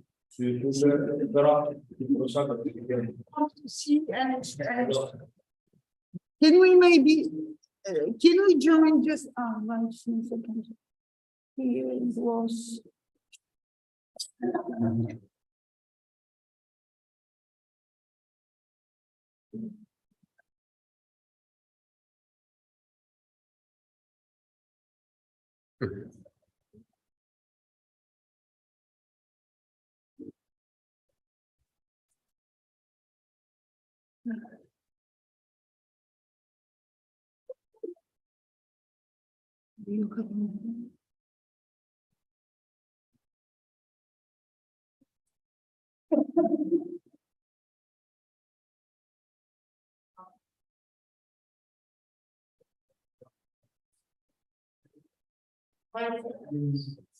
Okay.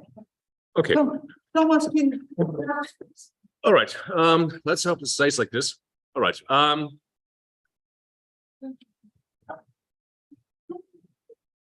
Okay. I'm trying not to touch anything. So, okay. So, as I said before, the rules that surround Duldung, the rules that apply to both asylum seekers and persons with Duldung are mostly the same, such as a partial work ban and mobility restrictions. They are also usually accommodated in the same centralized structures. And we can see that many people that might be rejected for the asylum tend to remain in the situation of Duldung instead of a complete irregularity, due to Duldung at least guaranteeing at least a precarious accommodation and monetary transfers. So we have proposed a new form of Duldung last summer, and this law has taken effect in last December. And here's a bit of the media echo, because we're also talking about the politicization of the issue. For instance, on the center, on the left, we can see an article by the German Bild magazine, boulevard press, which has been known since decades for a bit of, a bit more populist version of things, which essentially is saying that this kind of asylum policy no one can understand anymore. Then we see on the right-hand side a more left-leaning paper, the Taz, the Tageszeitung, which sees that most of German people are against the taking of more refugees. We can also see that here, on the left side, Der Spiegel, a renowned paper, is reporting that the Union faction, which is the conservatives, the CDU or the CSU, is against this new law, and the FAZ, a center-right newspaper, is saying that essentially our asylum right is being hollowed out. On the other hand, we have here a couple of voices from our government. For instance, on the top, we have Nancy Faeser. Nancy Faeser is the Minister of Interior in Germany, and therefore, of course, responsible for refugees and asylum seekers and people on Duldung. And she's saying that we, meaning Germany, are a diverse immigration country. Now we want to become a better integration country. And therefore she wants to create and mold and manage migration integration actively, instead, like in the last 16 years under the conservative government, kind of, not willing to kind of just managing, like letting things trickle by. And on the bottom, we can see Reem Alabali Radowan. She is, by the way, the first member of the Bundestag or parliament from an Iraqi descent. And she's working also in the Interior Ministry. And she's saying that they want to make Germany to a modern immigration country. And as a first important step, they have established this called Chancenaufenthaltsrecht, which means like opportunity, staying right. And saying that there's finally some kind of perspective for people who have living on a Duldung for 5+ years, and also that they're opening up integration courses for these people. So, but what do they all actually mean? As we can see, like there has been a diverging opinion, like in the media, from the opposition and newspapers, and these politicians essentially like celebrating this kind of next step as something crucial for immigration. And how can we make sense of this, especially in the context of German discourse? For this, I wanted to present you with a small deep dive into discourse surrounding immigration and asylum seekers in Germany since the 1980s. And I'm very proud of this graphic. Took a while, so I hope you appreciate it. So in the 1980s, before the 1980s, as you might know, there was this image of having guest workers in Germany and also in France and other European countries, which in Germany they took from Turkey, from Greece, from Spain, from Italy, etc. And until then, immigration wasn't really like a big issue. But due to economic downturn and the changing global landscape of global decolonization, we could see that the integration, asylums and migration has become a kind of hot button topic during the time.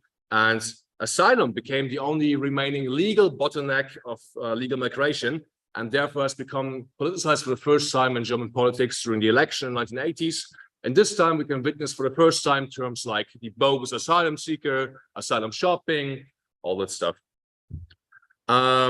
Yeah, and then in the 1992, after the reunification, we had quite toxic interplay of xenophobic discourse in both media and politics, and also like which have laid the ground for racist riots and murders in mostly predominantly Eastern German cities such as Hoyerswerda, Rostock-Lichtenhagen, and Mölln. There have been famous pictures about that, where like they were burning down a house where mostly Vietnamese people were living, and the whole time is colloquially called the baseball bat years in Germany. And in this context, both the Christian Democrats and the Social Democrats agreed on an asylum compromise, which curtailed the right to asylum, which was enshrined in the German constitution. And for the first time, inserted concepts such as safe third country and safe country of origin into German discourse, which then led to a significant decrease of asylum applications, and the salience of the immigration discourse has ebbed since then. Then later in the 2000s, the first social democratic Green government introduced citizen reform, which complemented the previous jus solis with jus sanguinis with elements of jus solis. Jus sanguinis, the law of the blood, that people with the same blood can claim citizenship. And now for the first time, there was some kind of, if you were born on German ground, then you could become a German, which surprised me, truth be told. And with this step, for the first time, they acknowledged the reality of Germany as an immigration country, which had therefore not really happened. However, the German government also contributed to the emerging securitization of migration on an European level. For instance, in 2003, the German Minister of the Interior, Otto Schily, a social democrat, pressed for the continuation of the Dublin regulation, which, as you might know, attributes the responsibility to process asylum applications to the country where asylum seekers are first entered EU soil, and therefore help Germany keep applications down and essentially eventually reach the levels of the early 1980s by the year 2008. Because of course, if you take a look at the map, Germany is not near normal migration routes. Then we can see that in from 2012 on, the politicization of migration started to increase again due to a rising number of asylum applications in lieu of the Libyan and Syrian crises, which reintroduced debates on asylum abuse and culminated in a major asylum law reform by the Grand Coalition back in the day, the Social Democrats and the Christian Democrats. And they introduced restrictions for asylum seekers from the Balkan countries, and also entailed liberalizing steps like the partial lifting of an extensive work ban for asylum seekers. However, at the same time, we can see the advent of anti-migration movements and parties such as Pegida, which is the patriotic Europeans against the Islamization of the Occident, and the AfD, the alternative of Germany, for Germany, with also lots of civil mobilization for migrants, for refugees. And the situation came to a boil in 2005, when the number of asylum applications rose sharply to the protracted crisis, the protracted war in Syria, and the shortage of funding for refugee camps in neighboring countries. We can also see in this time the emergence of what they call the new German Willkommenskultur, with Merkel back in the day saying things like "Wir schaffen das," which means we can do it, which of course also led to further strengthening of anti-migratory forces like the AfD, and sharp increases against asylum seekers and their reception centers. And all this boiled down when the CDU and the SPD in autumn 2015 enacted the most rigid asylum laws since 1993, which had facilitated deportations and limited family reunification, and which meant that also migration and asylum had become the most dominant issue in public discourse at the time. So what then is this new Duldung actually all about, or the new Chancenaufenthaltsrecht, or the opportunity staying right, essentially? On July 6, 2022, the German government, now under the Social Democrats, the Greens, and the Liberals, agreed on a package of reforms that would open the prospect of residency rights to people who have lived in Germany for more than 5 years with Duldung. This was proposed by the Interior Minister, Nancy Faeser. And after that, like if you had stayed for 5 years, or if you're under 27, for 3 years, you have the opportunity for so-called opportunity resident status, in which you have to prove your willingness to integrate into German societies, and which essentially means that you have to prove German proficiency, and that you have a vocation that can secure your income. And also, of course, you cannot be convicted of a serious crime. You can't have applied for asylum under a false identity, or you cannot have submitted multiple applications. But people who have been punished with a low fine in the past, or people in the young offenders court, are exempted from this. So let's see what the opposition says. The AfD, for instance, the very right-wing party we have right now, saying that the government tries to make legal residents out of illegal aliens, a mocking of the state. While our very left-wing party, Die Linke, says the new law presents too high an obstacle for aliens wanting to become German citizens or German, or staying in Germany. While the Christian Democrats and their Bavarian cousins say that the new law helps legalizing aliens that have lied regarding their identity or have refused collaboration regarding clarification of their identity. You might notice that this criticism, the last criticism, doesn't really apply because, you know, they have tailored the law exactly against that. So coming back to the first question that we posed, do we have a new chapter? Probably, maybe. But as migration has become so salient in public discourse and so polarizing and so politicized, I think we can be safe to assume that it's still going to remain a hot button issue. And yeah, thank you very much.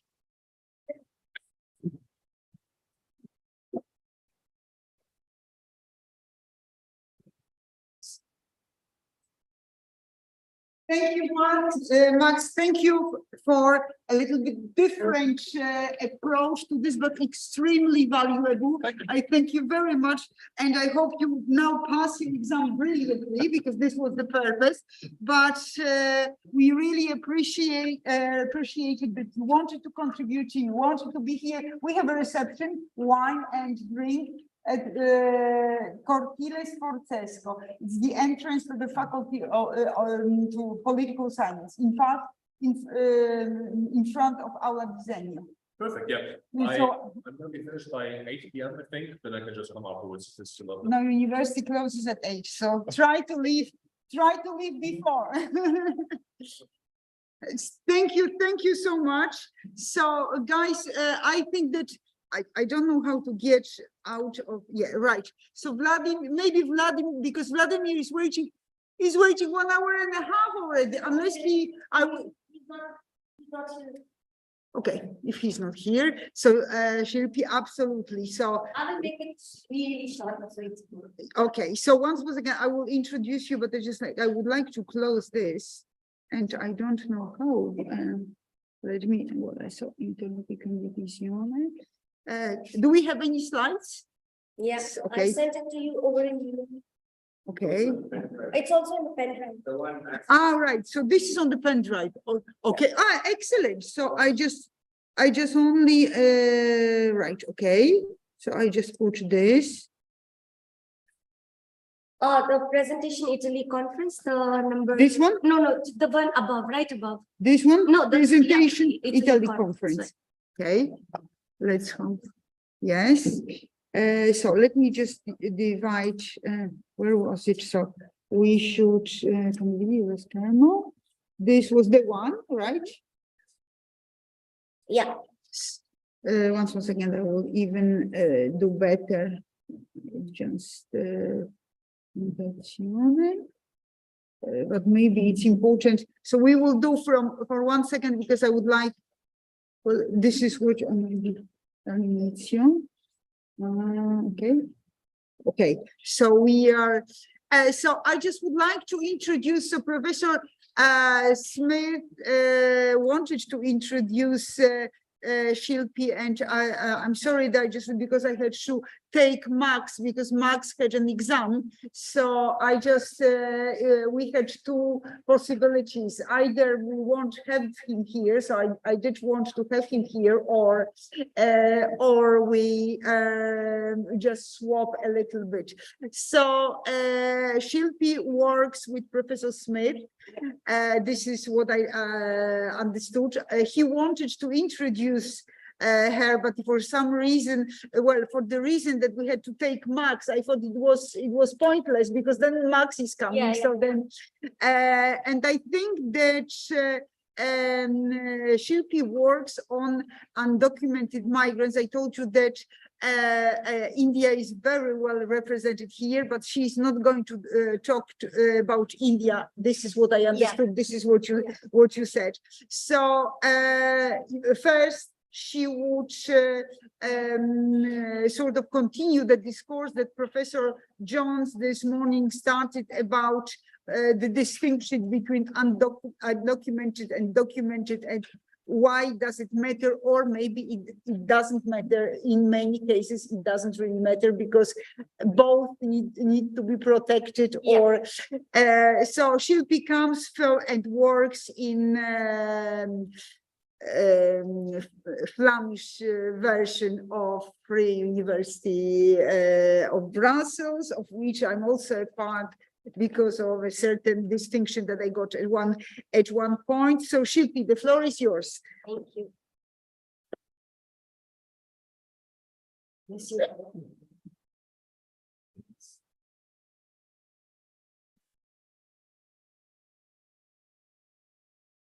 Well, the chairs are a bit high for me. Hi, everyone. Well, surprisingly, I'm not nervous, even though it's the afternoon, no one is listening and no one cares. So that I think is the reason. So I would kind of introduce myself and my work. I would say that I talk in my PhD, I'm a PhD researcher at the moment, and I talk about the importance of decolonizing the discourse on Muslim women's rights for the purpose of talking about equal citizenship rights, emancipation, and equality. So what I am doing in my work, I'll just give you a background so you kind of sort of understand what I do and why I'm talking about what I'm talking about. I'm doing a comparison between France and India and how the colonial knowledge production about Muslim women has resulted in the policies that they continue to sort of say protect Muslim women despite having a very distinctive version of secularism or laicity in two different countries. So what I'm going to do, this was going to be a really boring presentation, but I think you've suffered enough. So I'll make it as simple as possible. I'll try to make it a story. If it doesn't work, you can tell me later, over drinks or something. So the statement, oh, it's not working. The presentation statement, the presentation statement is something like, I have two main points to prove.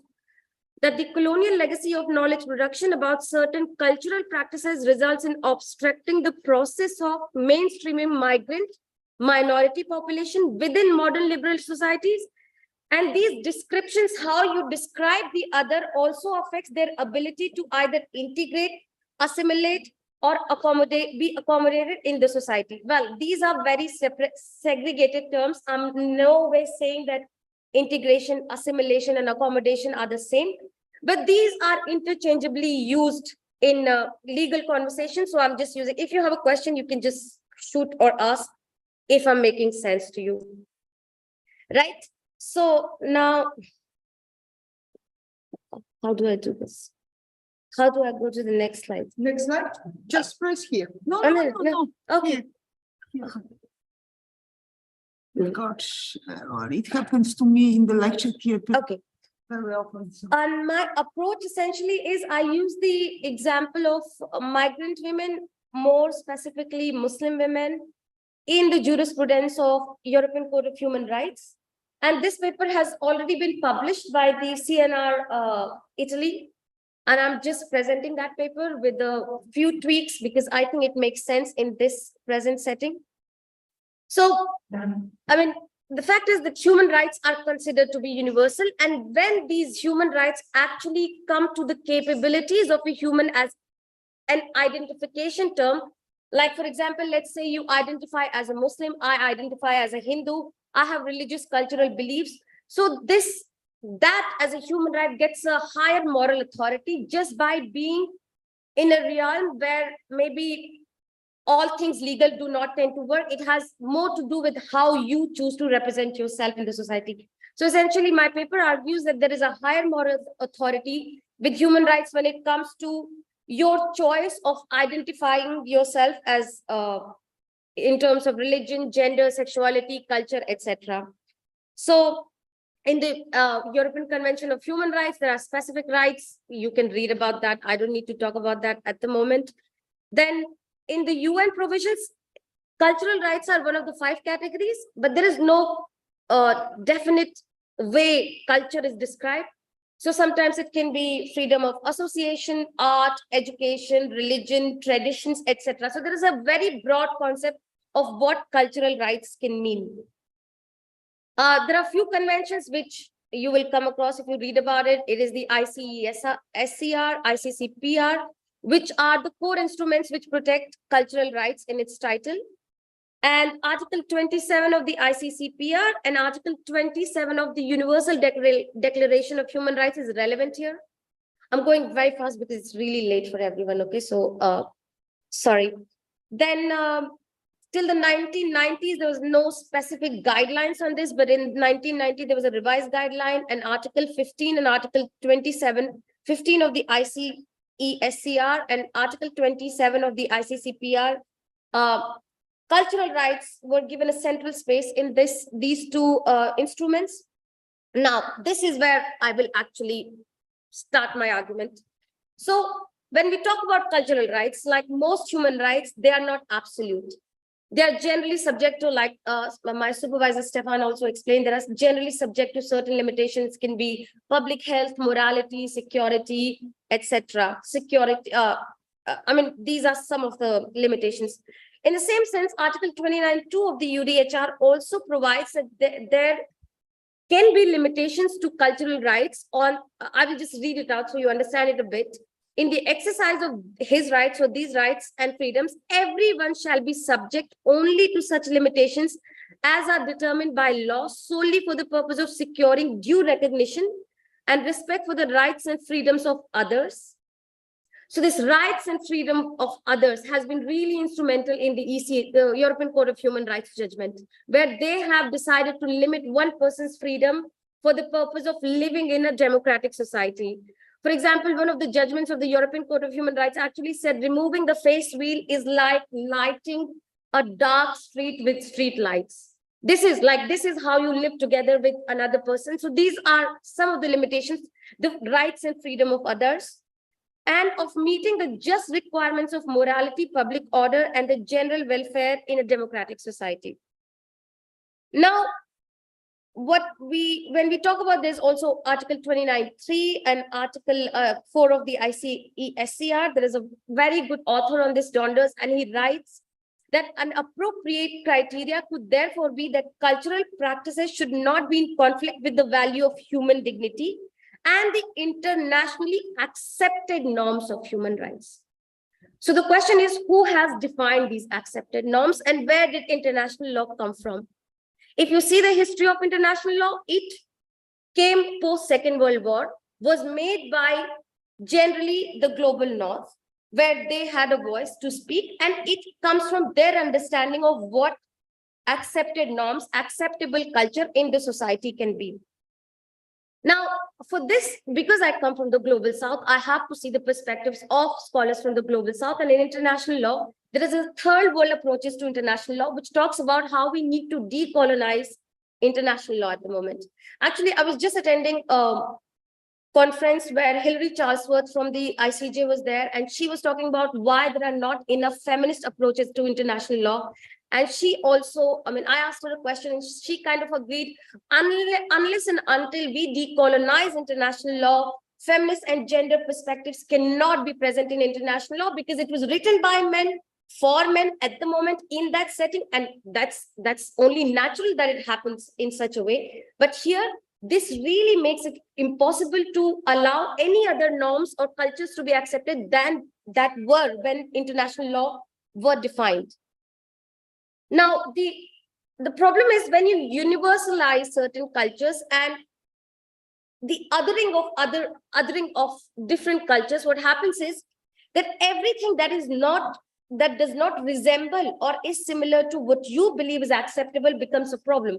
And there, I believe, is the main problem that lies with integration or assimilation. Like I will talk about this. In the case of France, like this integration or Dutch integration policies have really been contentious for these matters. Unless you become this, you cannot be French. Unless you become this, you cannot be Dutch fully. So these are some of the problems that I have argued in this paper, that the universalization of the distinct can be quite problematic, and it actually makes migrants, either documented or undocumented, suffer on the basis of the fact that they are different from what is popular culture. And this gives rise to the dynamic of difference. So now, well, maybe I can skip this altogether, but just for example, like International law also defines harmful traditional practices. And scholars have argued that in defining harmful traditional practices, talking about sexuality of women or their victimhood, the scholars also did not include any discussions on the fact that maybe there is a possibility that women in the West also suffer from misogyny, from highly arbitrary beauty standards or domestic violence. So these kind of conversations do not come across in these when they talk about what can be harmful practices for women's health, mental health, physical health, etc. Right? So it's very selective. One is completely bad and one is completely good. So then again, there is the question of what is civilized, what is uncivilized, what is progress. Women can only become emancipated if they continue to move towards modernity, which is what the global South can never achieve, which is the global North has already achieved or going towards.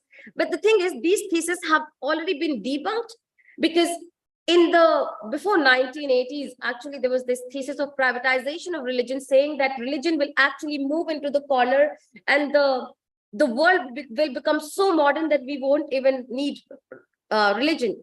This was by Jose Casanova. And then eventually, after 20 years later, he writes that my thesis on privatization of religion is actually wrong, because there has been a return of religion in all parts of the world. From Europe to India to Turkey to Pakistan, you see religion taking a very specific place in political discourses. So it hasn't gone anywhere. So if we have to sort of create a space for people, they should be able to practice their religion and culture without being othered. We are us versus them. So living in diversity and living with diversity, there are two different things. This is Charles Taylor talking about this when he says, you living in diversity is a better position because then you are happy to accommodate everyone in a positive way. This is also acceptable. But when you live with diversity, that means that you sort of, okay, I will tolerate you, but I don't accept you fully. These kind of differences actually play a very important role when it comes to integration of migrant population. And that is true for most places in the world. I'm skipping this. I think I've gone across beyond my time. Razina? Is my time over? Well, not on this earth, but yeah.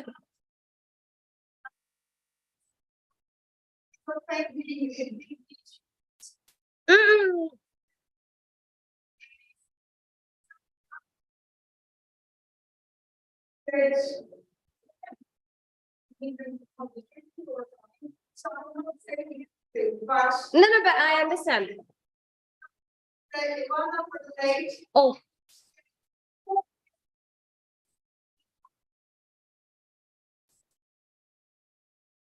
Okay, I just wrap it up.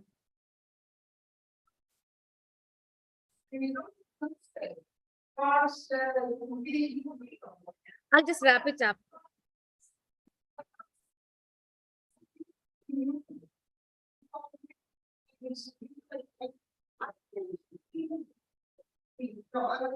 I don't mind. I mean, this happens all the time. Anyway, I'll try to wrap it up.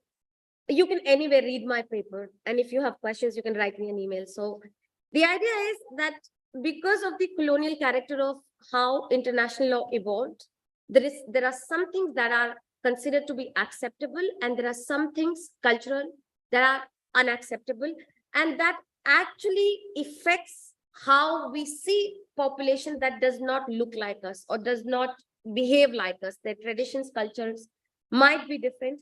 And what happens then is, unless we actually create a different knowledge about who and what is acceptable, that means, I mean, I come from India. Most of what I have read is what the British wrote about my country. And I continue to question it till day. What do I actually know about my country?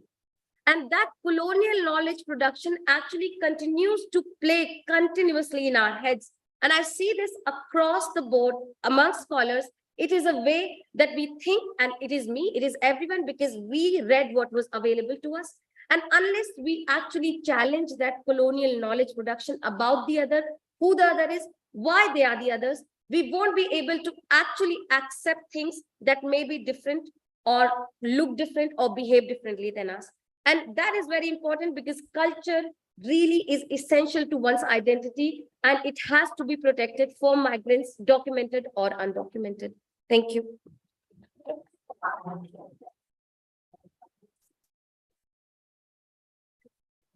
Say a few words, and then so thank you ever so much for this. Especially, I can tell you a million things about it. So with my Italian class, I had protecting of minority rights, and we had this a little short discussion about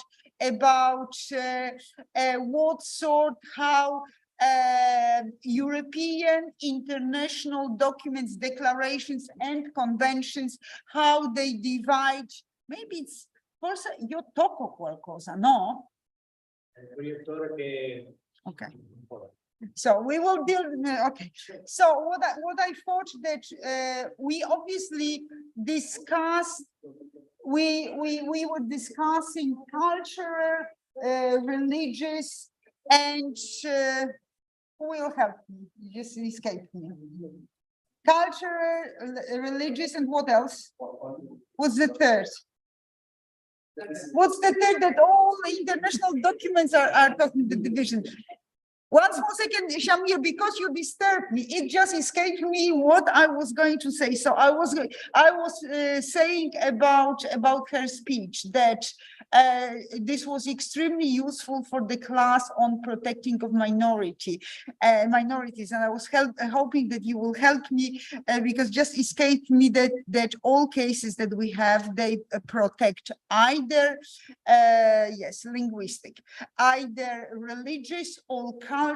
And here we discuss what comes within culture. That culture, it might be cultural way how you dress, cultural way what you do. Like many Italians, we said, or Spanish, they said, I'm not religious. However, you are of Christian culture because you celebrate Christmas on the 21st of December, for instance. You go home, you celebrate, you might be religious or not. So this would come under this cultural rights. So that's why you would be extremely useful with my English group. I have this class next week on protecting of minority. You can link in the lecture theater. It works perfectly. You can come and continue a few things. So for instance, with my Italian group, we were talking quite a lot about scarves, about the jurisprudence related to scarf and so on. So I should say that I'm extremely grateful to Shilpi for a few things. First of all, to address culture rights of undocumented migrants, because we were talking all the day of the basic human rights type, right to life, protection from torture, non-refoulement, etc., and so on and so on. Right, this was an important issue to point out the issue of cultural rights that should also be respected. As I said to my Italian group, but we have seen this a little bit. I mentioned to my English group, we had a citizens initiative called Six Pack on minority rights that was rejected this year, and there was a lot of articles on this that European Union is talking about united in diversity, but finally does nothing for protecting minority rights. So this was our first guest. I'm just really, no, we have everybody is a guest, and thank you very much, but maybe better say that everybody is at home. So therefore, so we can say external, those who traveled from far, but then I would have offended Alice. I don't know where she disappeared, but Alice was here, she also traveled. So thank you very much, Shilpi. The following very important guest from Brussels Diplomatic Academy that is going to talk about migrants' rights in turbulent times. I'm so happy that you are here, that you were able to come. Now, once more, do you have a PowerPoint? It is still, it should be open somewhere. So if you close this one. Because you know what I know, yes, I noticed that maybe if you take this from the desktop, was it on the It was desktop? on the desktop. So if we go on the desktop, yes, it may there you it's go. going to, maybe the issue was a stick, I was thinking. Well, it's on a desktop, so we'll get to know very soon. Oh, look, it's even working. That's right. Okay. Because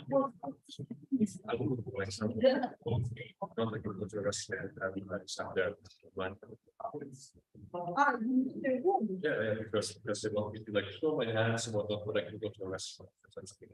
Well, I don't know, I will just ask.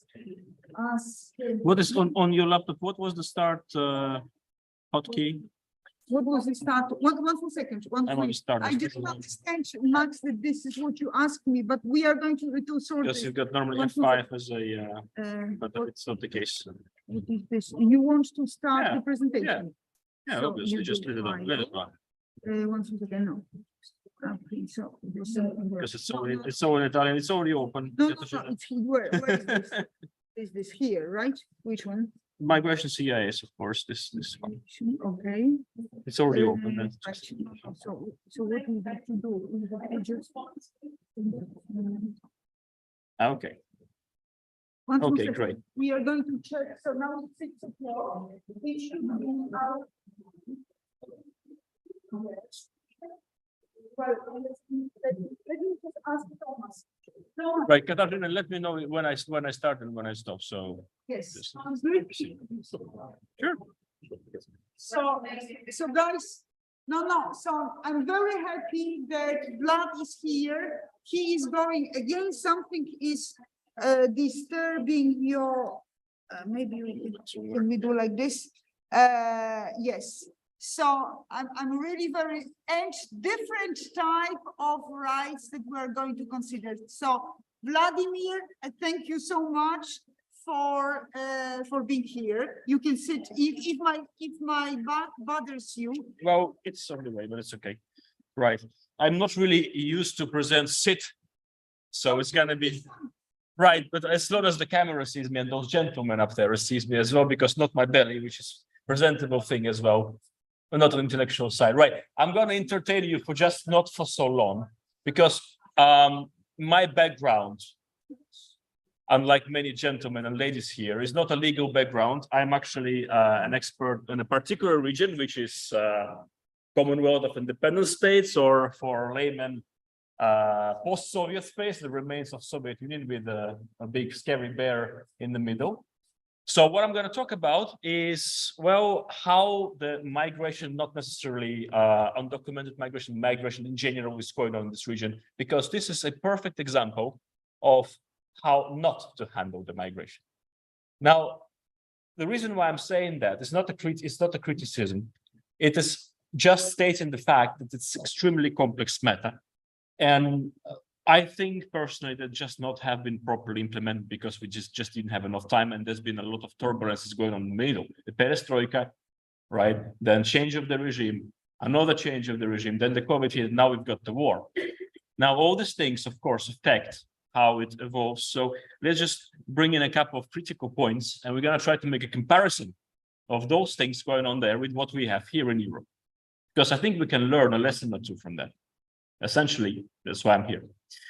So before we talk about the turbulences, let's talk about the situation in non-turbulence situation. So how exactly it was first. Now, what is the slide change in this? There you go.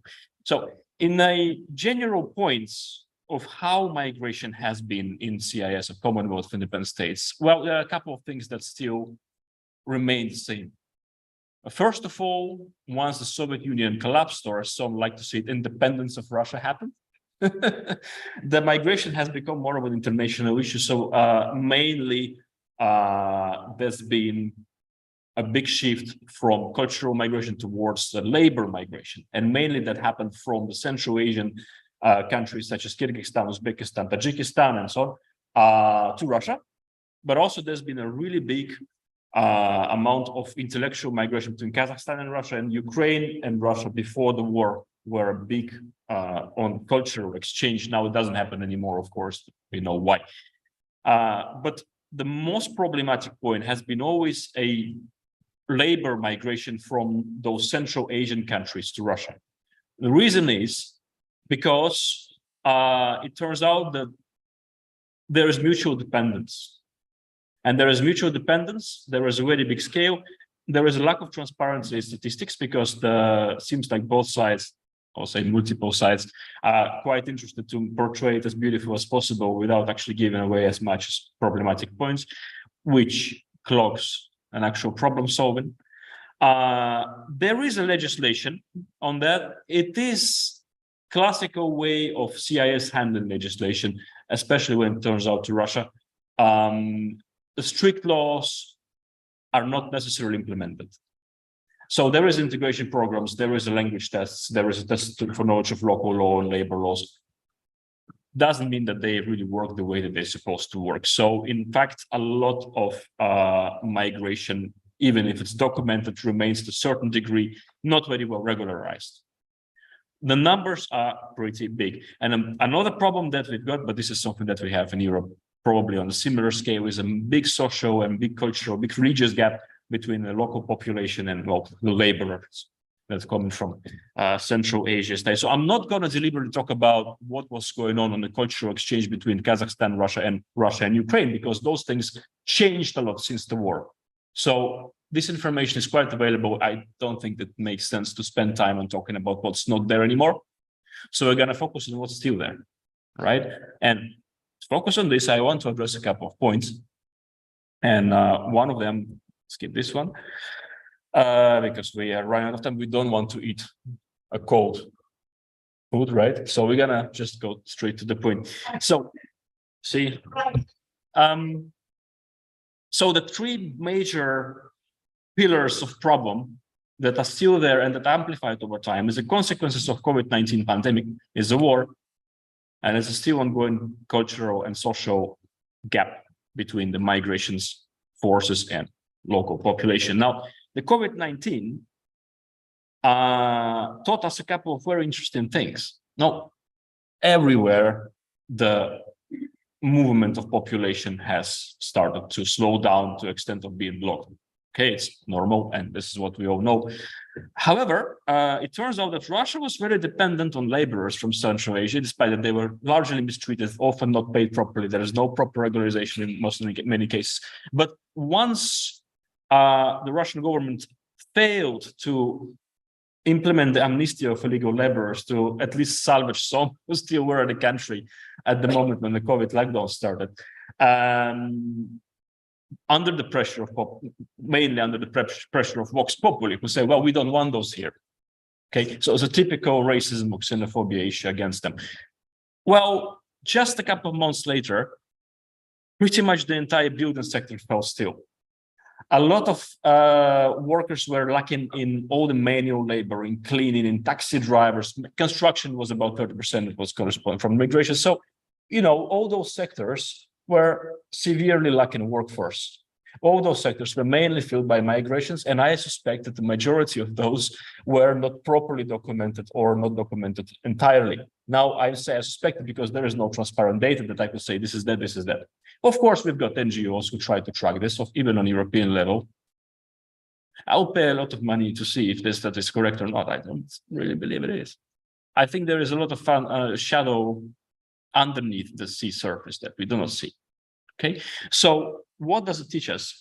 If you fail to give an amnesty or to sort of actually address the issue of illegal migration to where it stems, you're gonna have a bunch of problems coming from that, right? So that's not an illegal migration that's a problem. There's actually the legislation and the way it's handled that's a problem. There's a lesson that we should have learned from that on this particular case study. I don't think we did.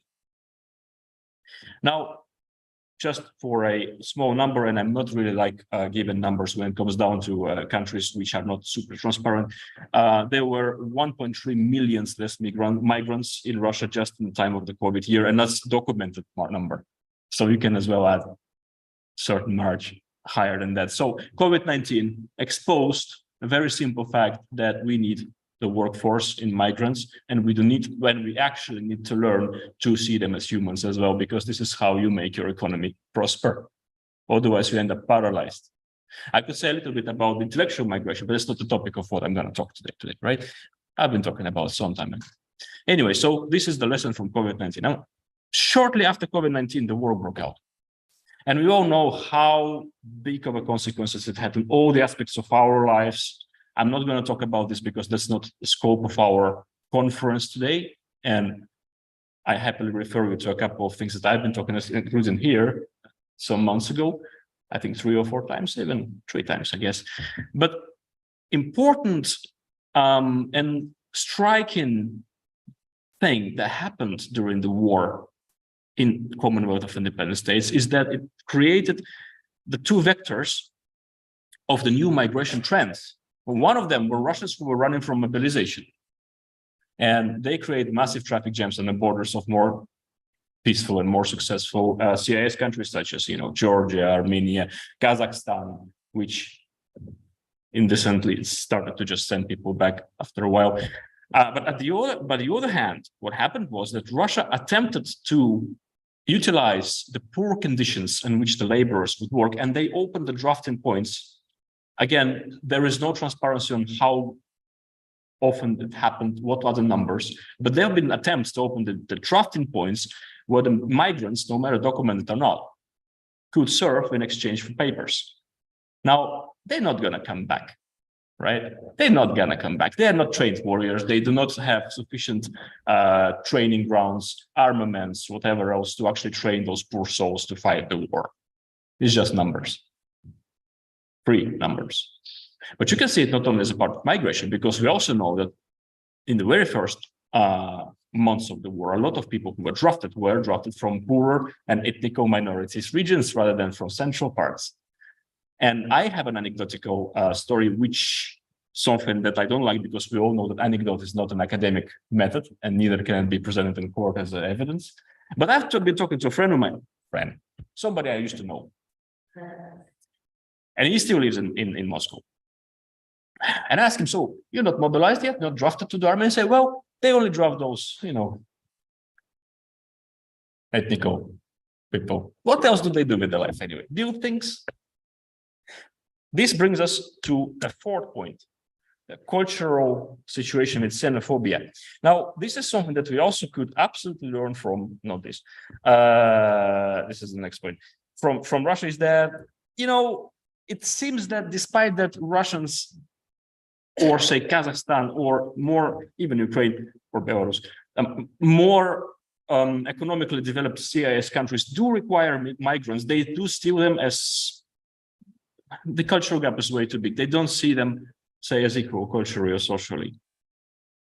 Well, of course, you might say it goes both ways, but in my opinion, education is still one of the key factors on how to solve the problem, alongside with working legislation and fighting the corruption. But in any case, what I think is that happens there is a grotesque version of what we also experienced in the migration crisis in Europe. Of course, it all matters on who's got more money and who's got more advanced programs to sell. And here, this picture, by the way, it's also a beautiful example. It is 2 gentlemen that were very popular show in post-Soviets. It's just 2 comic figures that represent the typical Central Asian migrants. So this is on a central TV, and this is very popular. In our culture, that would have been seen as blunt racism. There, it's a popular TV show. What does it tell us? That they're racist? Not really. It just says that there is no real understanding here what is xenophobia and what is not, right?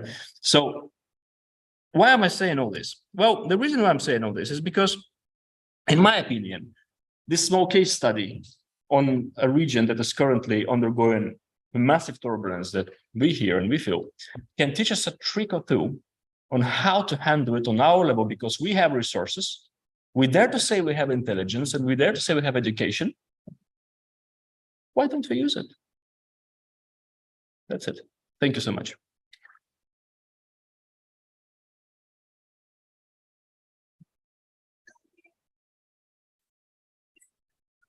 Risotto borders my mind so much, I skipped 3 points. I hope you appreciate that. The problem what happens, so first of all, wait. No So first questions, of all- right? What? No questions, right? Am I? No?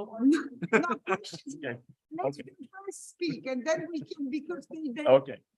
they want to speak, but first I wanted to thank you very much. I thought it was very important to focus also on that region, especially in those turbulent times. And well, tell a little bit about the needs, how they see and how they can be accommodated. I have some ideas in the end of this conference, but so thank you very much.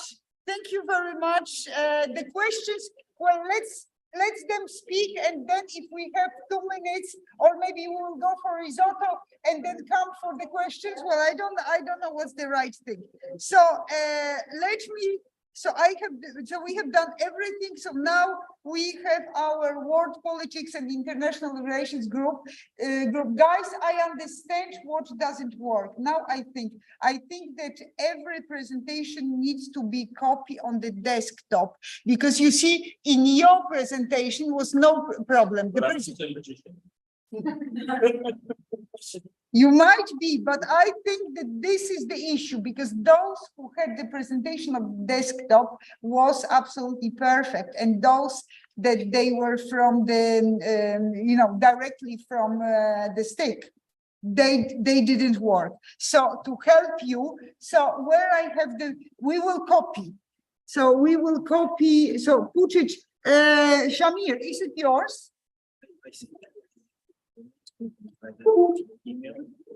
Yes, but I don't want to, you don't have here, because the issue is that on this computer, I don't have this is not, yes, and I'm going to copy this, okay? But it doesn't enter you. Okay. But it doesn't do anything, it doesn't ring. So where is the? Yeah, I thought it was properly, but I inserted properly. It didn't do like click. It takes time. I don't know. Is it the desk? No, it doesn't show that you have.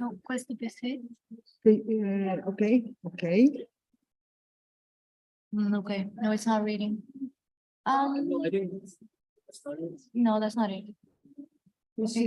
Can you give me the pen, please? Philippa is great. She has always a solution. No, what I'm saying that I think that they need to be copied on the desktop.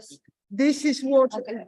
Yeah, it's ready. So this is what? Yeah, you can copy it. Yes, and this is on the stick? Yeah. Okay, so file, save, desktop.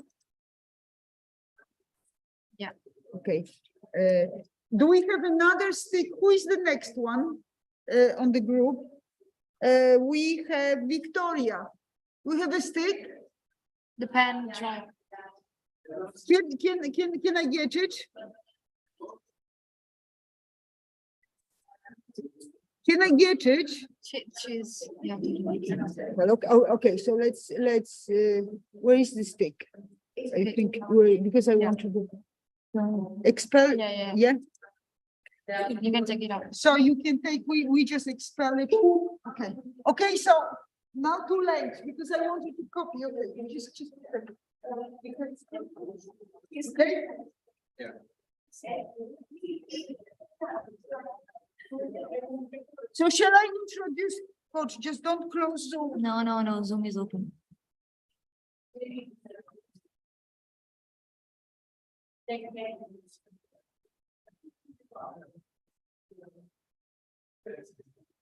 Where is Zoom?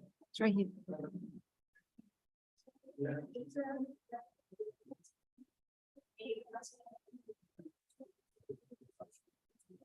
So first of all, I would like to say a few words. So this is my World Politics and International Relations group, the current year. They wanted to prepare, they responded very well. They responded also because I didn't give them enough time. I think that what they are going to say is very important, and this is something that we haven't seen, and it's great that you could do it. So their names, well, shall I? So Abdullah, yes, their names are here, but it's too, I can't see that far, so I can only see very, very close. So I have here Abdullah, Elena, Filipa, Ismit, Christina, and have I missed somebody? Alona, have I missed you on this? No, I didn't miss you on the Yes, so the floor is yours.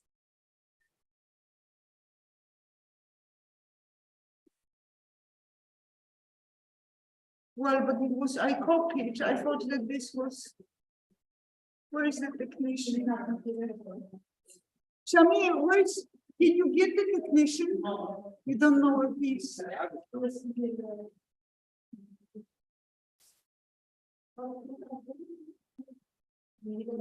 It's better. I have a Razio's number. No, that's usually forward. 1 second. 1 second. Really, but don't stop, please, because it's on YouTube.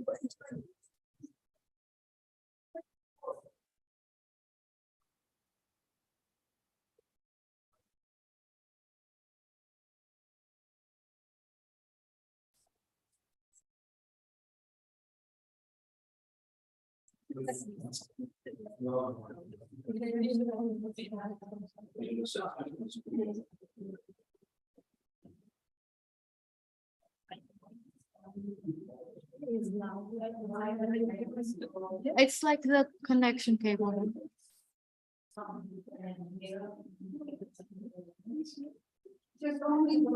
I thought that I found a solution, but I didn't, so.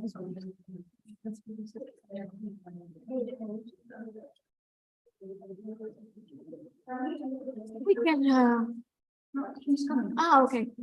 He's here. Yeah. I think. Thomas.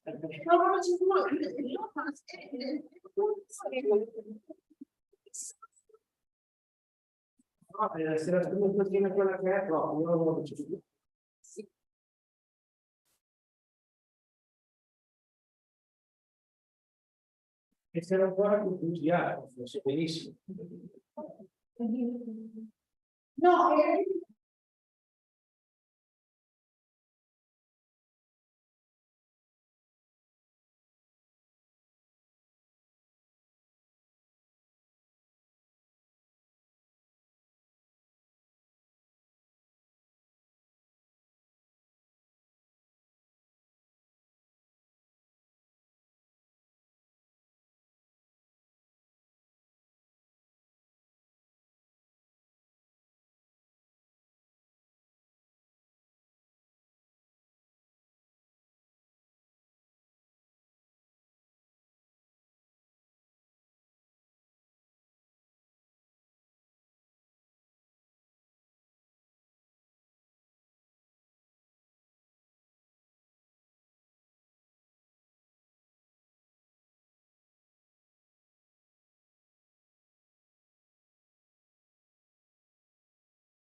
Thomas, dopo c'è una reception, lo sa, No. che deve partecipare.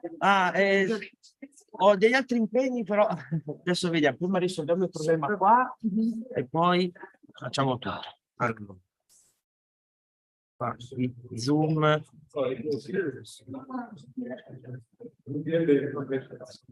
Allora, Zoom sta andando. Perché viene fuori live, sì, YouTube sta andando. Adesso loro devono, allora qui dobbiamo, sì, va bene, adesso ce l'abbiamo. Dobbiamo proiettare. Sì. Ok.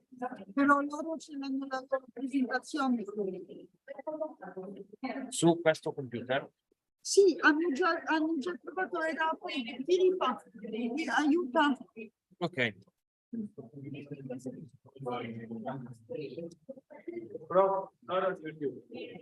No? YouTube, Refresh? refresh. Perché qua è live, qua segna in live, quindi... No, non va YouTube. Ma, but it wasn't going before? Yeah, I think that the before was registered, so. Yeah.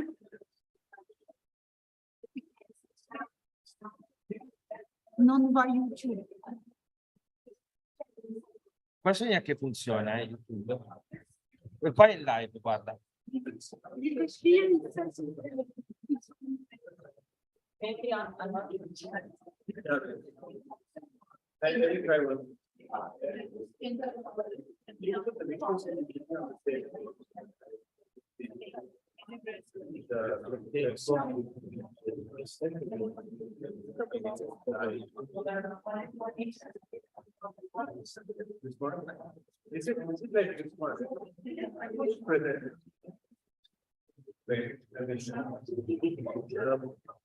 Is it? It's working. It's working.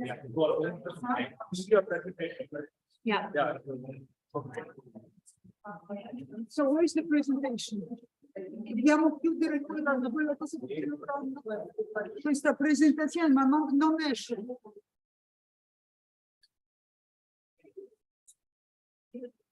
Ok, ma forse io devo finire.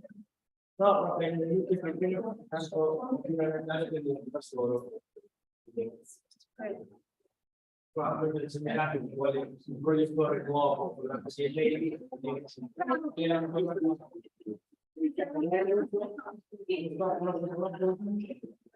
perché in cos'è non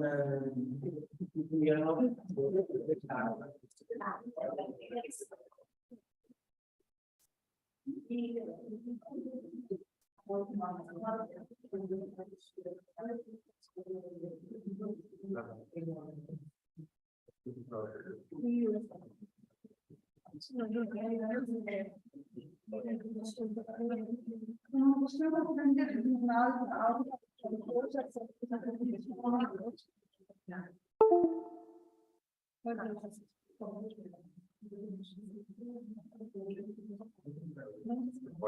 Forse in modo non ci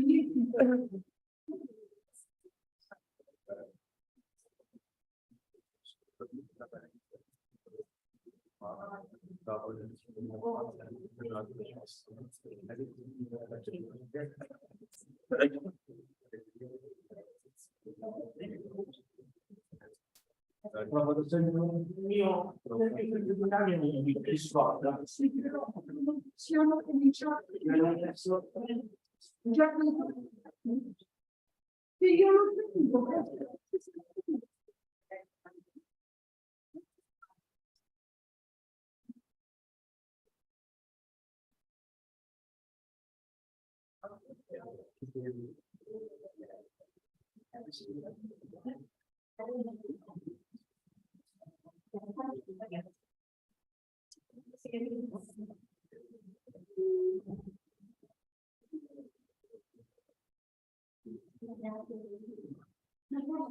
non mi dice come.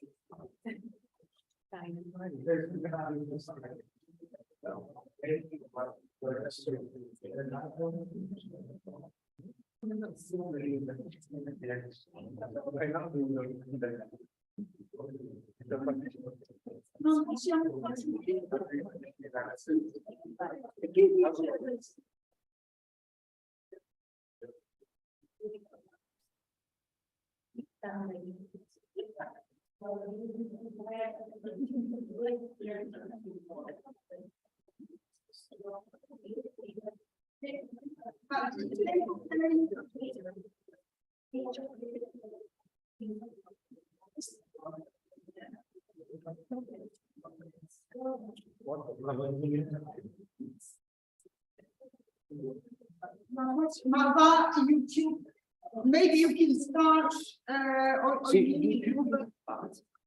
YouTube. Arrivo subito a prendere. Ma non. Ci fare. Che cosa posso fare? Però non prende il segnale. Purtroppo è completamente andato.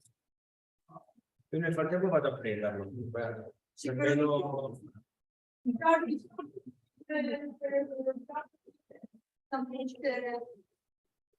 No, it's okay. We can go on without her.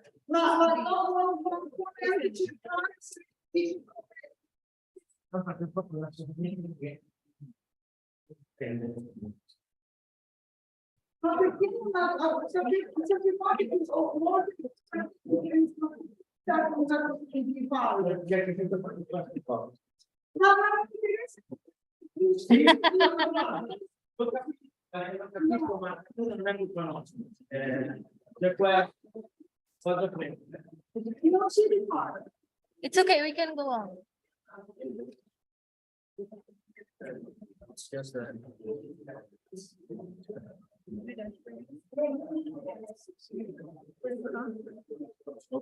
No, maybe you say something. You want me to? So I just introduce you. We will try to pass if we manage, but you have the slides, so you can talk about this. Maybe in the meantime, somehow we will be able to pass the slides. But I'm sure it's going to be enthusiastic, and the most important, some people, they hate the PowerPoint. Because Yeah. they say that It distracts. it's not the best thing. Yeah, sure.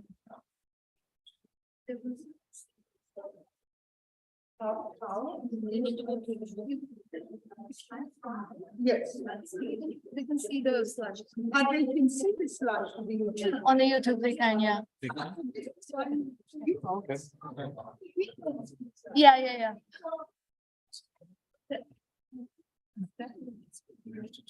No, I don't do.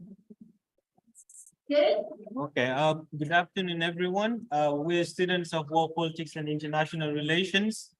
We're going to talk about the access to work and education for undocumented migrants. My colleagues are, Maya, Ismit, Christina, and Eliona. Thank you for listening. And please pretend we have some cool images and points in here. Yeah, Use your imagination. yeah, due to problems with technical difficulties, I would have to go on without the slides, but they should be found online. We want to begin with try to give a definition and concept of who are undocumented migrants, for example. There are usually three elements that come into play when we talk about undocumented migrants. These are individuals that are found in nation states in which they don't have nationalities, and usually they don't have the legal documentations to have a legal stay in these countries. And also, when we come to the concept of undocumented workers, these are people who are working without correct documentations or legal documents, basically. This is the outline of my presentation. We're going to look at who are they, what are the rights that are available to them, and what are the problems and crises that they face in these statuses, example.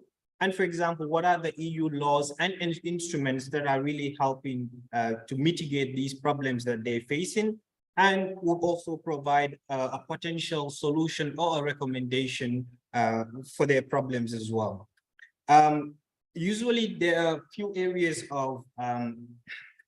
of work, which are, for example, building construction. These are, blue collar, car washes, care, and delivery, fishing and other, food production services as well. Due to time's sake, I have to go a little bit faster. For example, do we have rights for undocumented migrants? Sure, definitely we do. In the EU, there are a lot of directives and fundamental, human rights, fundamental laws that actually try to regulate the rights of human beings, not just undocumented migrants, but everyone exactly. So these rights include non-discrimination, equality of employment, health and safety, anti-trafficking, and also various laws also put in place. For example, what are the main problems that undocumented workers face in the EU and other parts of the world? Include the lack of healthcare, social care, and also emergency services. Because of their status, they don't have some of these facilities that are rendered to people who have legal status and also citizens of these places. Most of the time, they fall victim to unscrupulous employers who actually take advantages of these situations and would actually take this advantage to exploit them, work overtime without, enough pays, and also sometimes when they find themselves in these situations, they cannot actually go to the authorities or have anything, any legal remedies for them as well.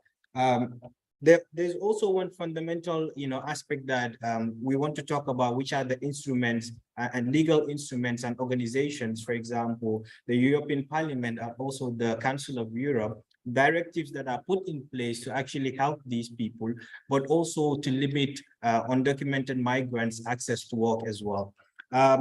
Important one is everyone has the right to engage in work and pursue a freely chosen or acceptable occupation. This is also a right to everyone, not only for the citizens who are legally here in the EU, and also for people who are actually going to working as like undocumented migrants as well. There's also certain institutions such as directives that were put in place. For example, the Employer Sanctions Directive, which actually mitigates also, but at the same time, it also criminalizes the offenses and makes people vulnerable in certain places in order to protect these people as well. For example, when we look at this Employer Sanctions Directive, which came into effect, which was 2009, I would also like to remind you, these are directives. They're not exactly binding directly because they have to be transposed into these national legal systems before they're taken or adopted or implemented, some might call it. But in a sense, they provide a minimum standards on sanctions and measures to protect people from undocumented employment of undocumented migrants, because usually, it's very easy for them to be exploited. But at the same time, these documents also help people to actually try to employers, regulations on how to, for example, hire people.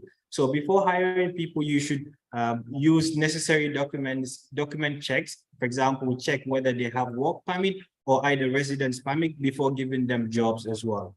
It also provides sanctions, to employers who actually take the advantages of these people.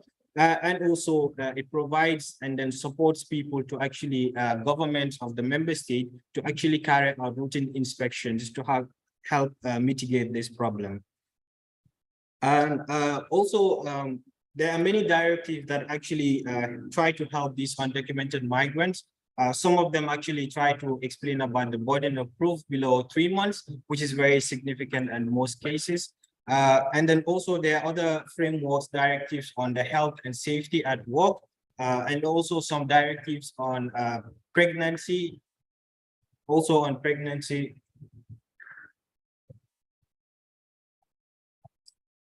employment insolvency, and racial equality directives as well. With this, I go to the end of my presentation, which is the solutions and also recommendations. Improve transposition of instruments of these directives, for example, international law in corporations should be improved to help people who are in these situations as well. Inclusion of undocumented migrants in the EU employment directives as well. And also access to information on labor would really help these people as well. Wage recovery for people who have been exploited by their former employers, and also safe working environment if provided to these people, and access to better job conditions in order to actualize themselves, would be really great for them. It is nice that towards the end of my presentations, finally the problem has been fixed. But we move on to Maya's section. Yeah. Maybe just the last three slides, it would be easier for the audience to understand. Okay. Yeah. So I just wanna just definition and concept. Yeah. Yes. And I just began with the concept and definition of undocumented migrant workers, for example, how are they perceived in legal sense as well. We looked at the outline of who are undocumented migrants, whether do they have rights in the EU's, and problems that they face, EU laws and instruments dealing with the problems, and then trying to mitigate these problems as well. At the end, I provided a solution and recommendation. These are areas of, work, sectors that are heavily employment of undocumented migrants can be found, usually in service sectors, especially building and construction, all the way going to, cosmetics and also some other areas as well. For example, these are fundamental rights that are given to everyone in the EU, EU region.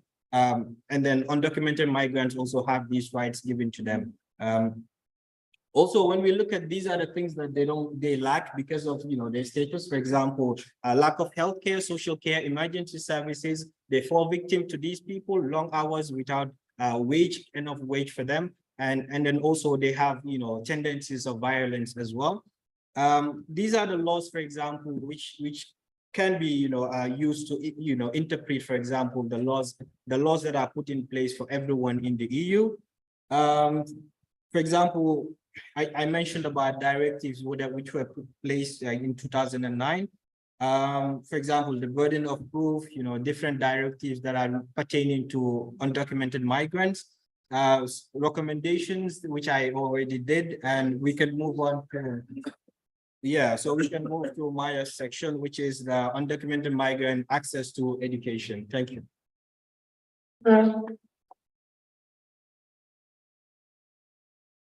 Okay, so I'm happy that we now have some image stimulus again, and maybe you can bear with me a little easier, but I'm still gonna try to sum it up this part so we can get to our result and our reception.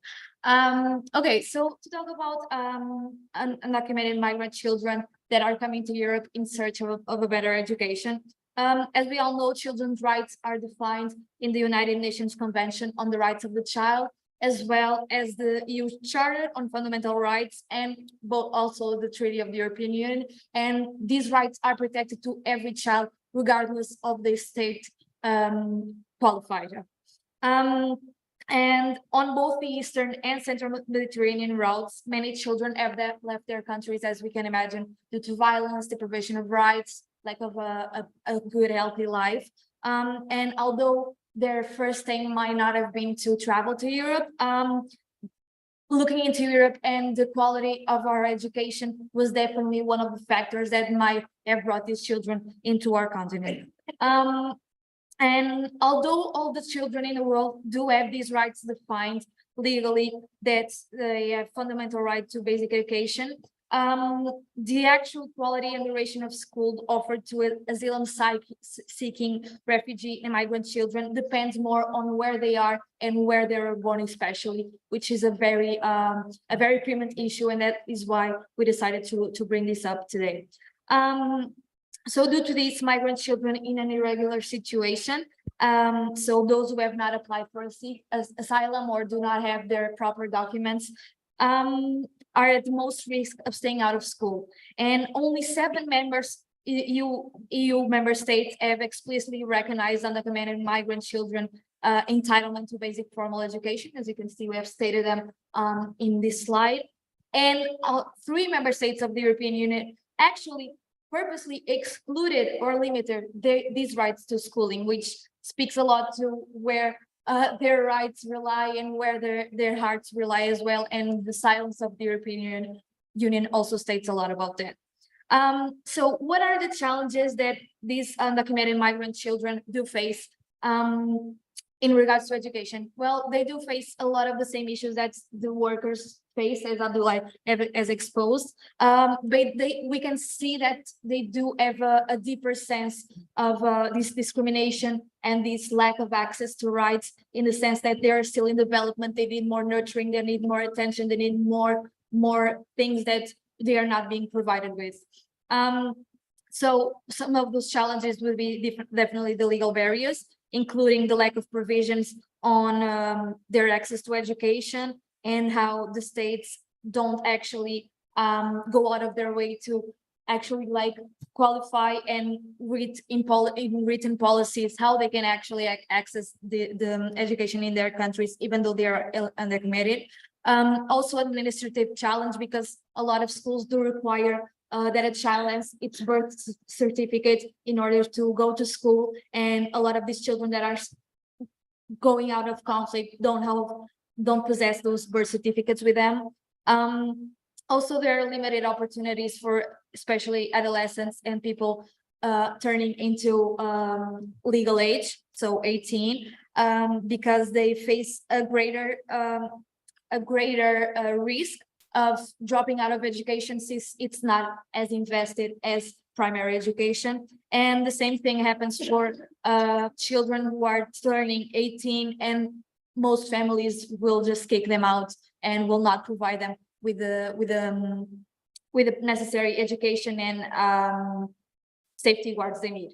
I think this would be the most important part of our presentation, and that we really want to highlight, is that the solutions that we are seeking to help these children, they are viable, they are happening in several member states. So it really shows us that it's a lack of will and not a lack of way. So we can look, for example, at the case of Sweden, where in 2017, Sweden took a step further in securing the right to education of every asylum-seeking child, through providing them with additional time to further their education, meaning that any children and young people that were already enrolled in high schools and in Sweden, they can continue to reside until they actually finish their education, which is a great step. In the case of Portugal, we have, I'm saying we because I am from Portugal, but we do have implied go-to-school programs that allow children to go to our public schools, even if they don't have documents. And by going to schools, by their parents, the migrant parents going to enroll them, they actually, all the family get permits for both their children and parents to reside in Portugal. And to take a bit of my own personal experience, when I was in Portugal, I worked with an NGO from Lisbon that actually worked in integrating refugees students into Portuguese society, and help them to learn Portuguese, help them to learn where the kids hang out. And it was a very fruitful NGO, because we could really see how they were touched, that they were being so welcome in the country. And lastly, we would have the case of Bulgaria, that has implemented language programs that are provided to immigrant children, in order for them to learn Bulgarian more easily. And teachers that do accompany refugee children and migrant children, they have to complete a specific formation in order to know how to work better with their sensitivities. So as we can see, these are already very touchable and palpable solutions that are completely viable to implement in all member states of the EU. And we would further suggest that other things that we could improve would be with regularization programs that will provide a pathway to legal status of undocumented migrants, that will then allow them to have access to education. The removal of legal barriers, meaning the not needing to have a birth certificate or a certain amount of documents to actually be enrolled in a school, and also the creation of alternative pathways, so like online education, vocational schools that these children can easily access. Financial support that is already instated for citizens of the country, like scholarships or like educational programs. They should be opened and enlarged to migrant children as well, being documented or not. The creation of safe spaces would be super important, because one of the biggest issues that these children do face is constant discrimination from children and from adults, because teachers, we know that teachers can also be a very big part of a child's development and how they feel with their surroundings. So if a teacher has a bias of discrimination, that will obviously affect how the child is integrated in the school and in society. So it's very important that we focus on the creation of these safe spaces where they feel that they are secure, and that their peers are welcoming them. And lastly would be the increase of awareness and sensitivity, because we talked about this yesterday with Professor Alice, that it seems like governments only want to talk about migration issues when elections are coming up, and the rest of the time it seems like it's a very sensitive issue and we should never talk about it. But it's definitely important that we raise awareness into our own countries and with all the citizens, so that we can remember that migrants are a huge part of our history, of our society. They help us develop, and all of us at some point, our generations, our ancestors were migrants. So it's just a common sense and human empathy. So just to briefly conclude our presentation, it will just like to say that the lack of access to work and education for these undocumented migrants is obviously a very complex issue that has significant social, economic, and human rights implications. And undocumented migrants face numerous barriers that limit their ability to fully participate in society and achieve their full potential, being able to provide for themselves, being able to advocate for themselves, being able to develop their professional careers, because these tools that are being input in not allowing them to go to education is obviously just another tool to control and to restrict these people to get into power. So it's always like a class issue. And just to end, it's just to say what my main point is, that we need to work together to create more just and equitable communities that will actually uphold the fundamental values that we state that we really want to defend in the European Union, but we're not actually providing that well. But values of human dignity, equality, and social justice. So thank you so much, and I'm having that. Thank you very much. Thank you very much that you wanted to participate. You wanted to be part of this, and I told you that you should claim ownership of this conference, because the conference is yours. And you did extremely well. I would have a few comments on this, on access to school for undocumented migrants. There is an old Carrera article on all the problems related, for instance, to the fact that the children needed to have address. So if they didn't have an address, they could not be admitted at school. It was also a question of age. If we can't know what's the age, so they had a problem to insert them in school, because we need to have a document that states what age you are. Another issue was that they are undocumented, that their parents usually are illegally residing. So the school wanted at least address where they are, but the parents didn't want to send children to school because they didn't want to be discovered. So this was another issue. It was one of the million issues that Carrera mentioned there. It was also that some of them, they could go to school, but they couldn't get a diploma, because diploma was also conditioned by having some sorts of documents. So this was very, very interesting. I thought that to Abdullah things, I would just say that it was great, but I would narrow this down to the few ones. For instance, one of the issues that you could have explored a little bit more that I started with. Professor Ricci talked through, probably Professor and our judge of the European Court of Human Rights also talked about this. It was about slavery and slavery-like practices if we talk about work, and especially if we talk about work of undocumented migrants. Well, I would also say that European Union is not so brilliant in giving rights to undocumented migrants, but you mentioned, and this we are going to see in our class later on, that indeed the ILO Convention on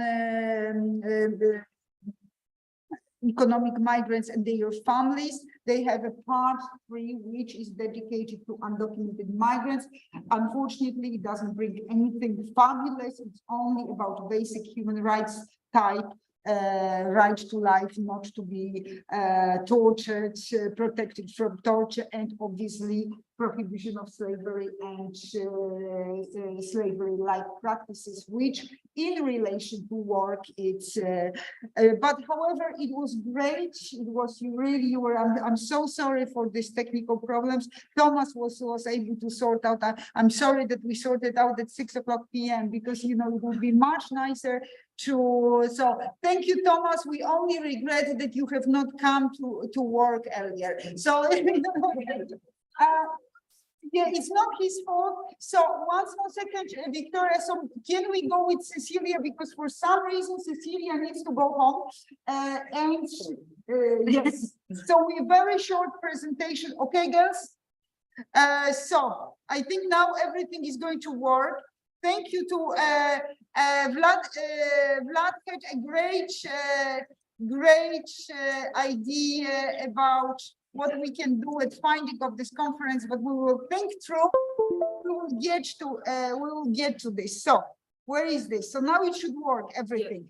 So we should go here. Then here, HR. Yeah.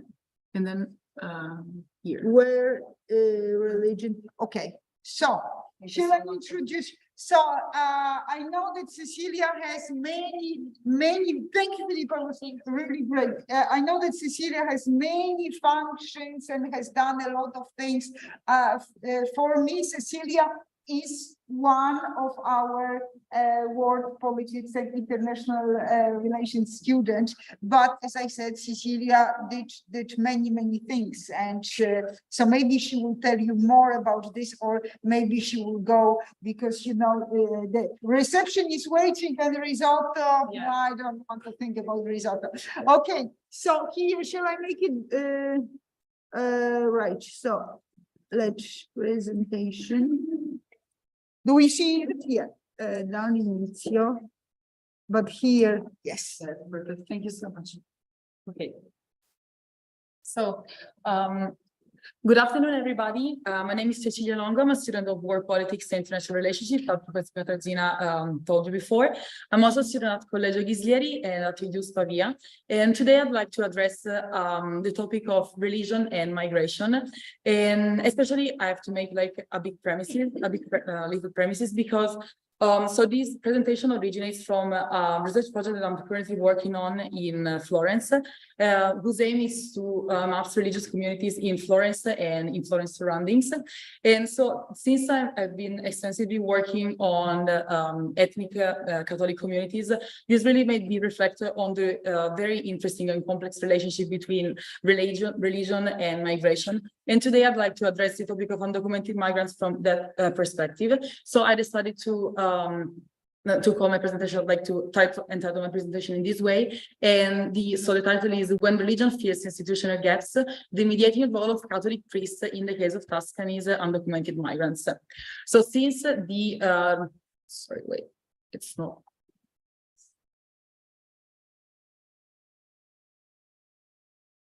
Oh, but it's not,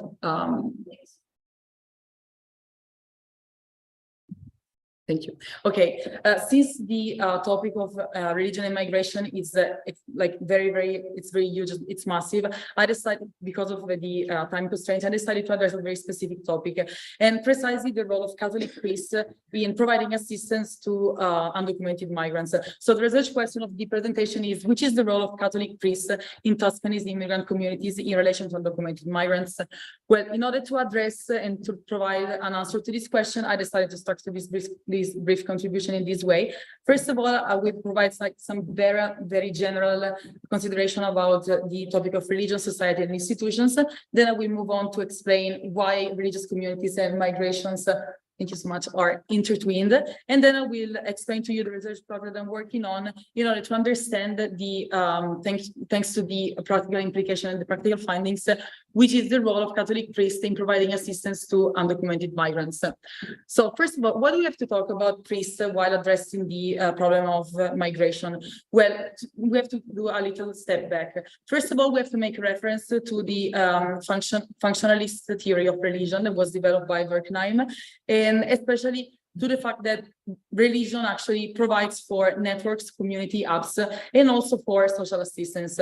Eventually, religion is able to set up an institutional structure in case when we don't have it, or otherwise to complement it. So it is fair to hold that religious communities have actually a remarkable empirical effect. And this remarkable empirical effect is visible because, of course, religion is a transcendental phenomenon, but also a social phenomenon that creates networks and channels, and first and foremost for us, enable people to get to access resources.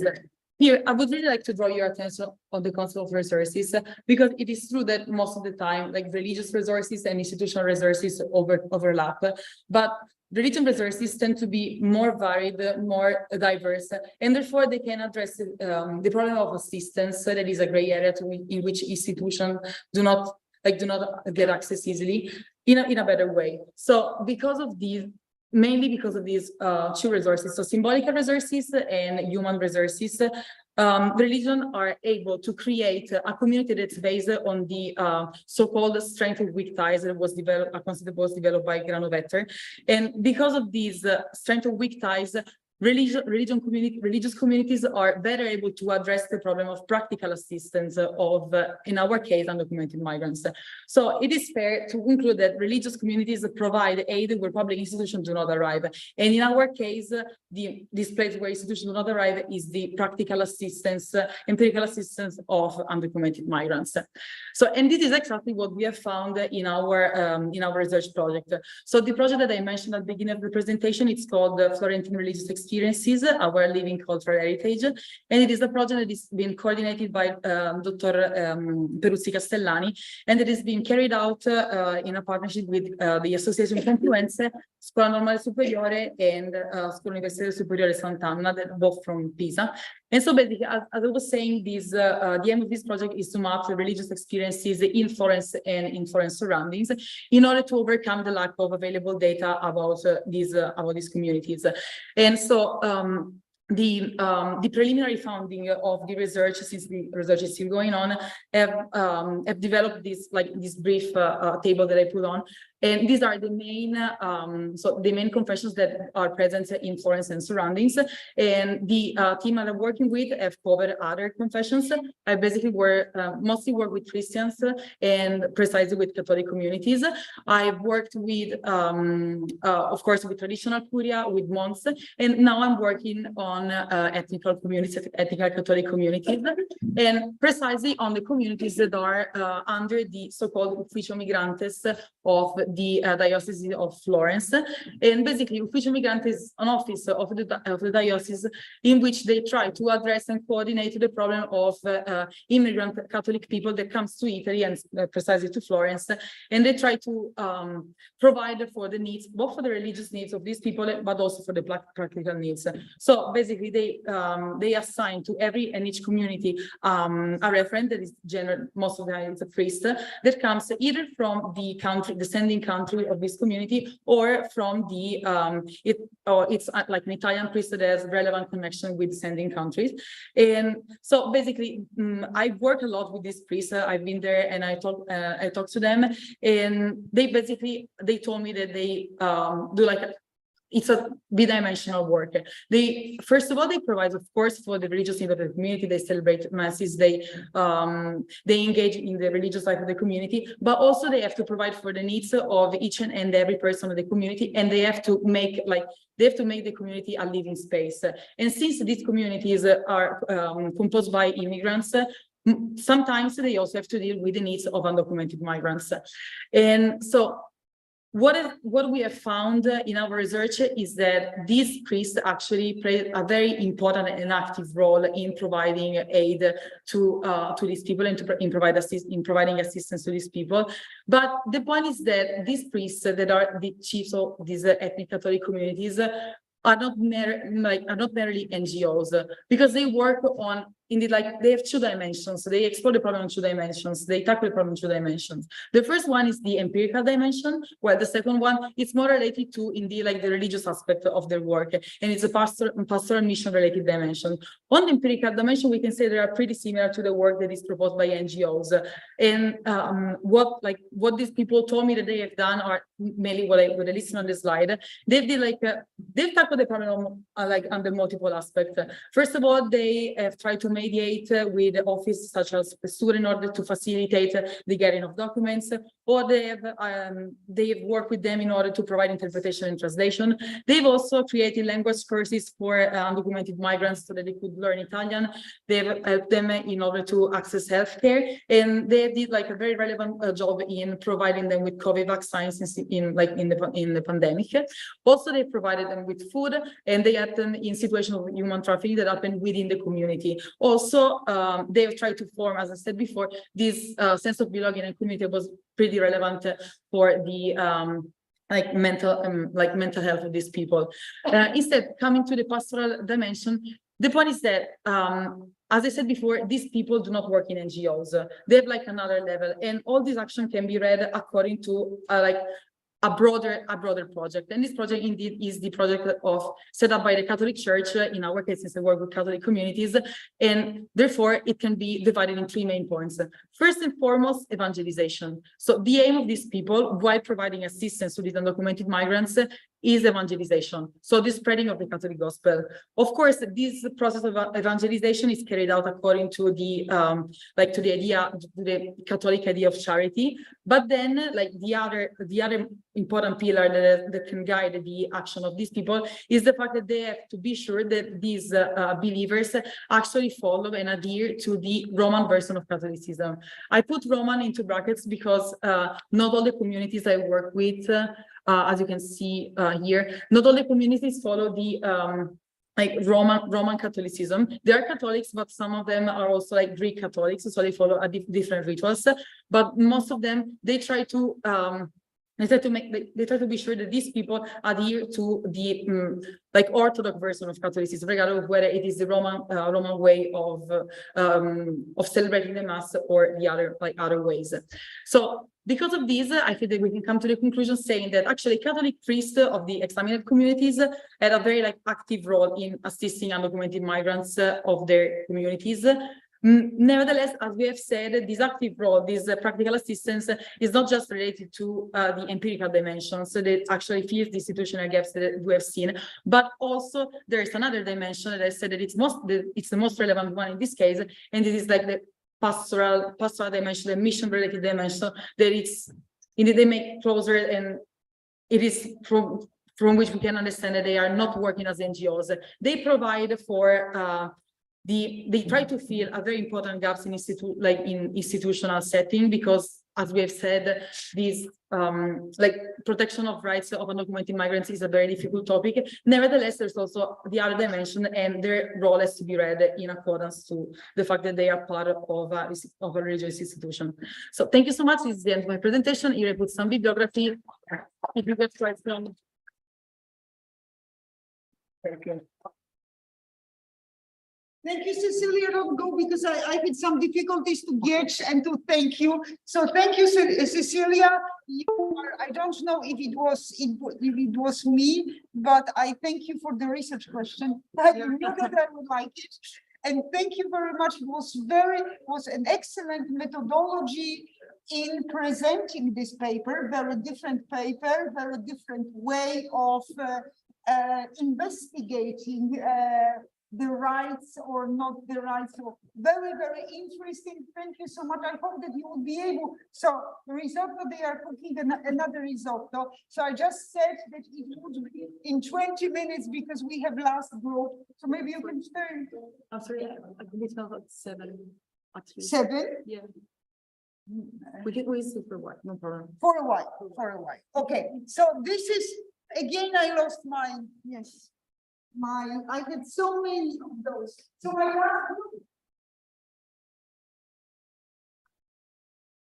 So I think that we would be able to, so again, I would never thank enough Thomas that finally he came and he sorted this problem, but I completely don't understand why it couldn't be sorted from the beginning, because it's, you know, soon I would retire, so I wouldn't do so many conferences, maybe it's the last one. So my last group, so the last group is my last, yes, my last group, which is an Italian group of the very similar course. Sometimes I'm shouting on them that they are not coming, that they are choosing one class, no, one class. But today they were brilliant. So we have to accommodate them, drink with them, and thank them for, and especially for the topic, what they decided to talk. So first of all, they decided to talk about access to health service, and which is a great thing because we haven't talked a lot about access to health service during the day. So this is the first excellent thing. And the second excellent, Vladimir, we have some questions. They talk only for 10 minutes. So,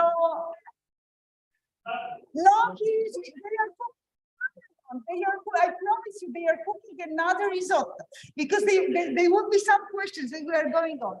So, what I'm saying that I thank them for choosing this topic. So, COVID, access to vaccines, access to health in Pavia regions. But now I need to close this, and who knows how?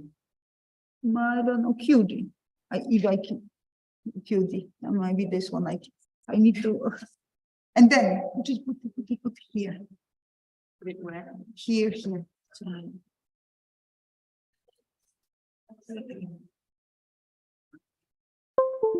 Another issue, right? So you are on, how is it entitled? Yes. Yes, they should be passport. Access to health public vaccines. Okay. Okay, and now I'm going to do right. Presentazione.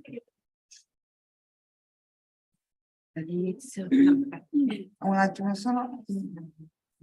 Perfetto. Ok.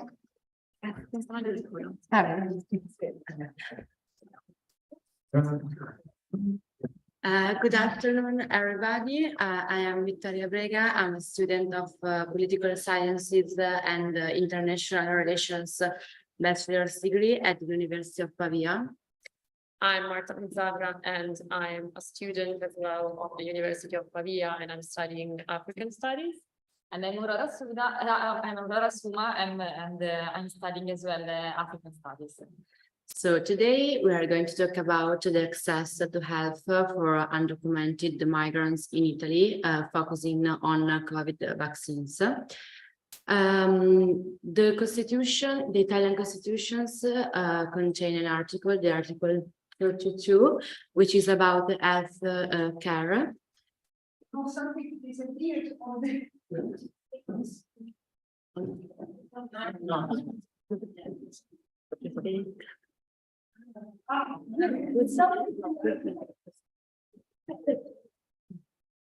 So as I said, the Italian Constitution contains the Article 32, which is about the health care. It says that the Republic safeguards health as a fundamental right of the individual and as a collective interest, and guarantees free medical care to the indigent.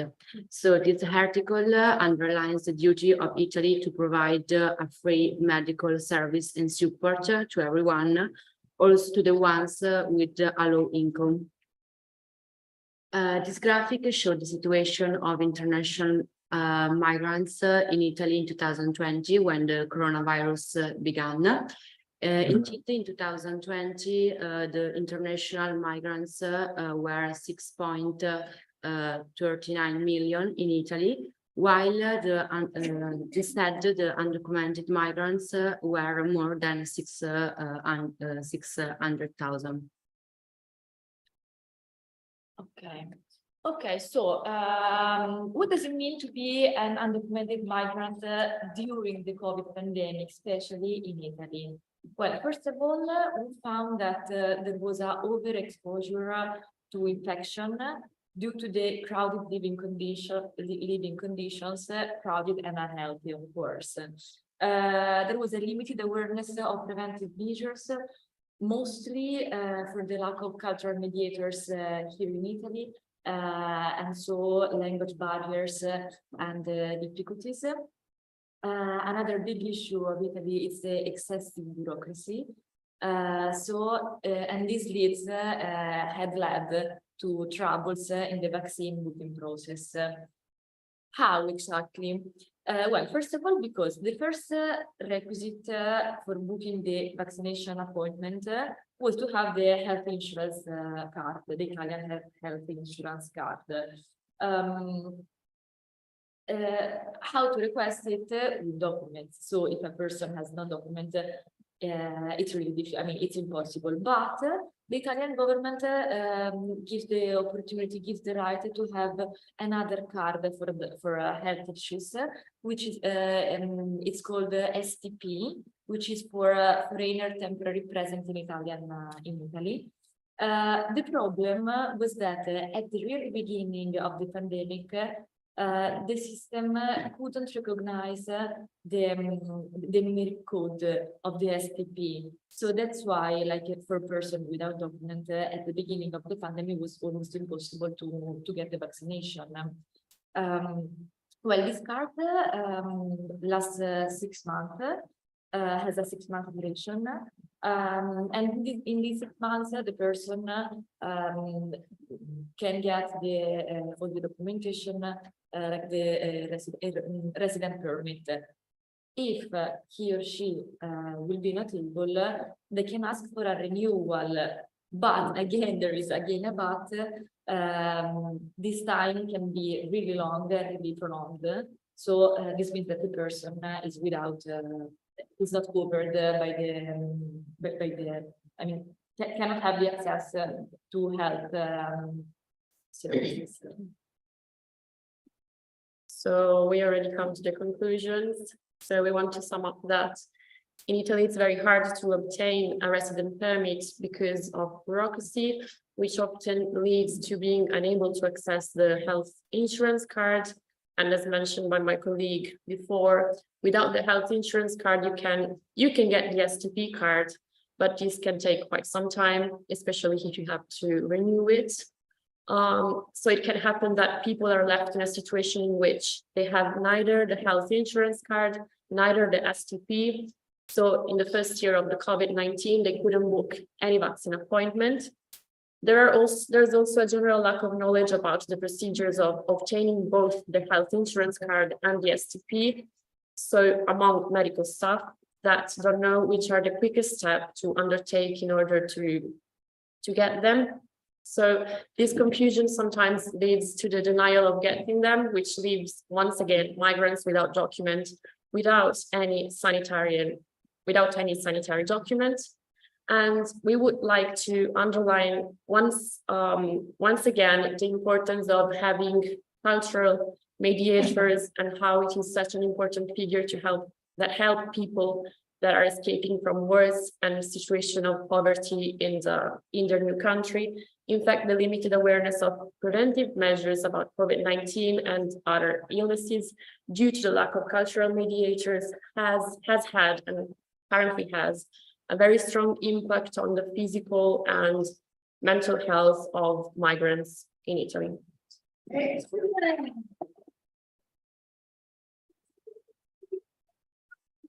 so afraid because this is my Italian group. They didn't like when I give them document in English, usually say again in English.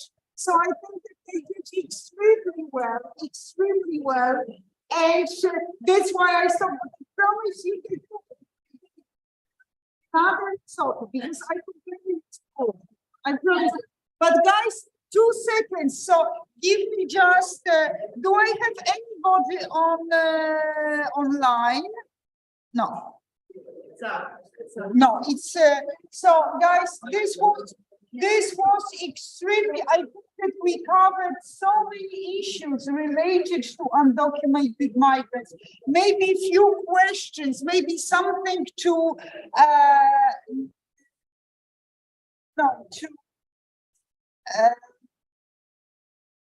bring to attention of everybody in the final conclusion. So what we say? So we have repeated already many times that the basic human rights are absolutely crucial, and they are offered to documented, undocumented, and they should be observed. Then I would stress again something that I said. The starting point, discrimination. And my last group that was really great, you just flag up some problems. So I did say that this is something that is the most important during the conferences, because sometimes the very long research paper, if somebody is not prepared, this is not a particular area of research of this particular person, sometimes it's difficult to follow. Therefore, to flag up the problems, access to vaccines, why not? What are the problems? How we can remedy these problems in future? Well, okay, we won't have a COVID pandemic, we hope, but we might have another problem.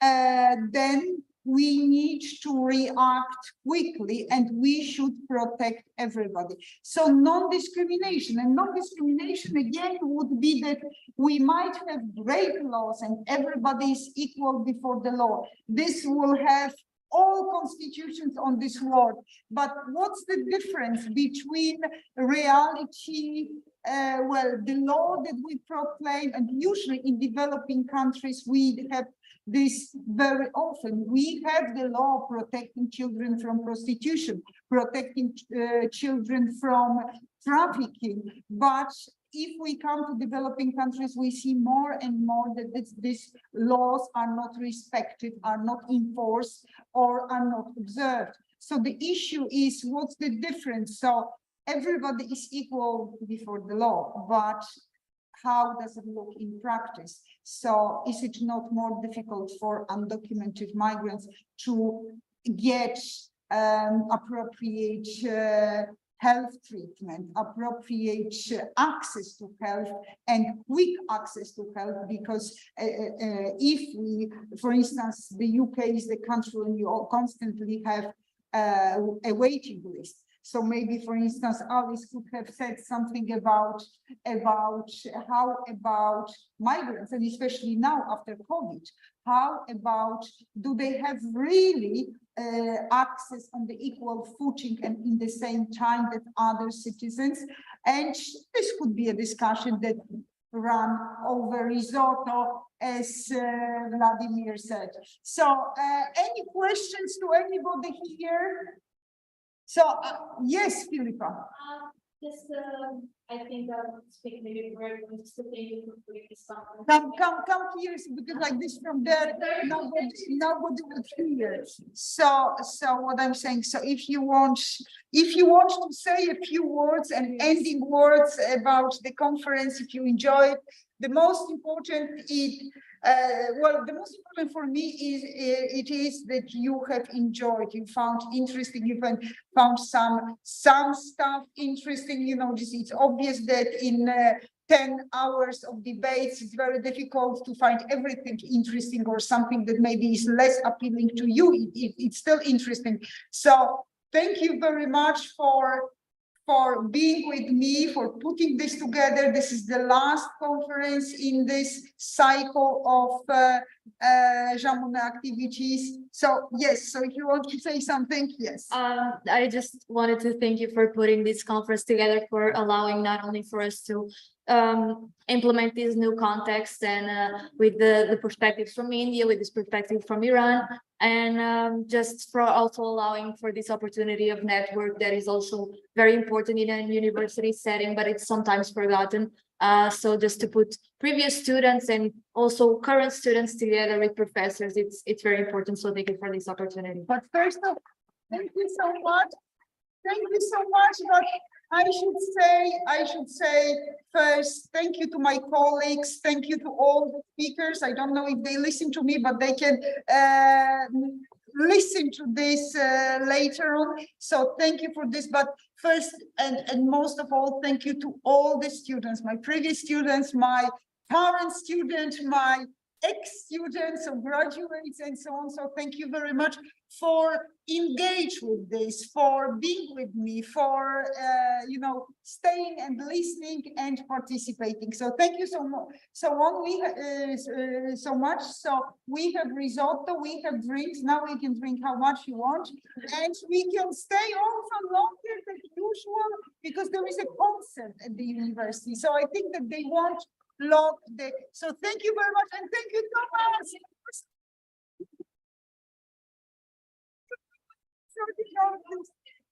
Yes. Thomas, thank you, Thomas, grazie, grazie. Niente, prof, ci mancherebbe. Ci penso io. Allora, io non devo, adesso io voglio bene.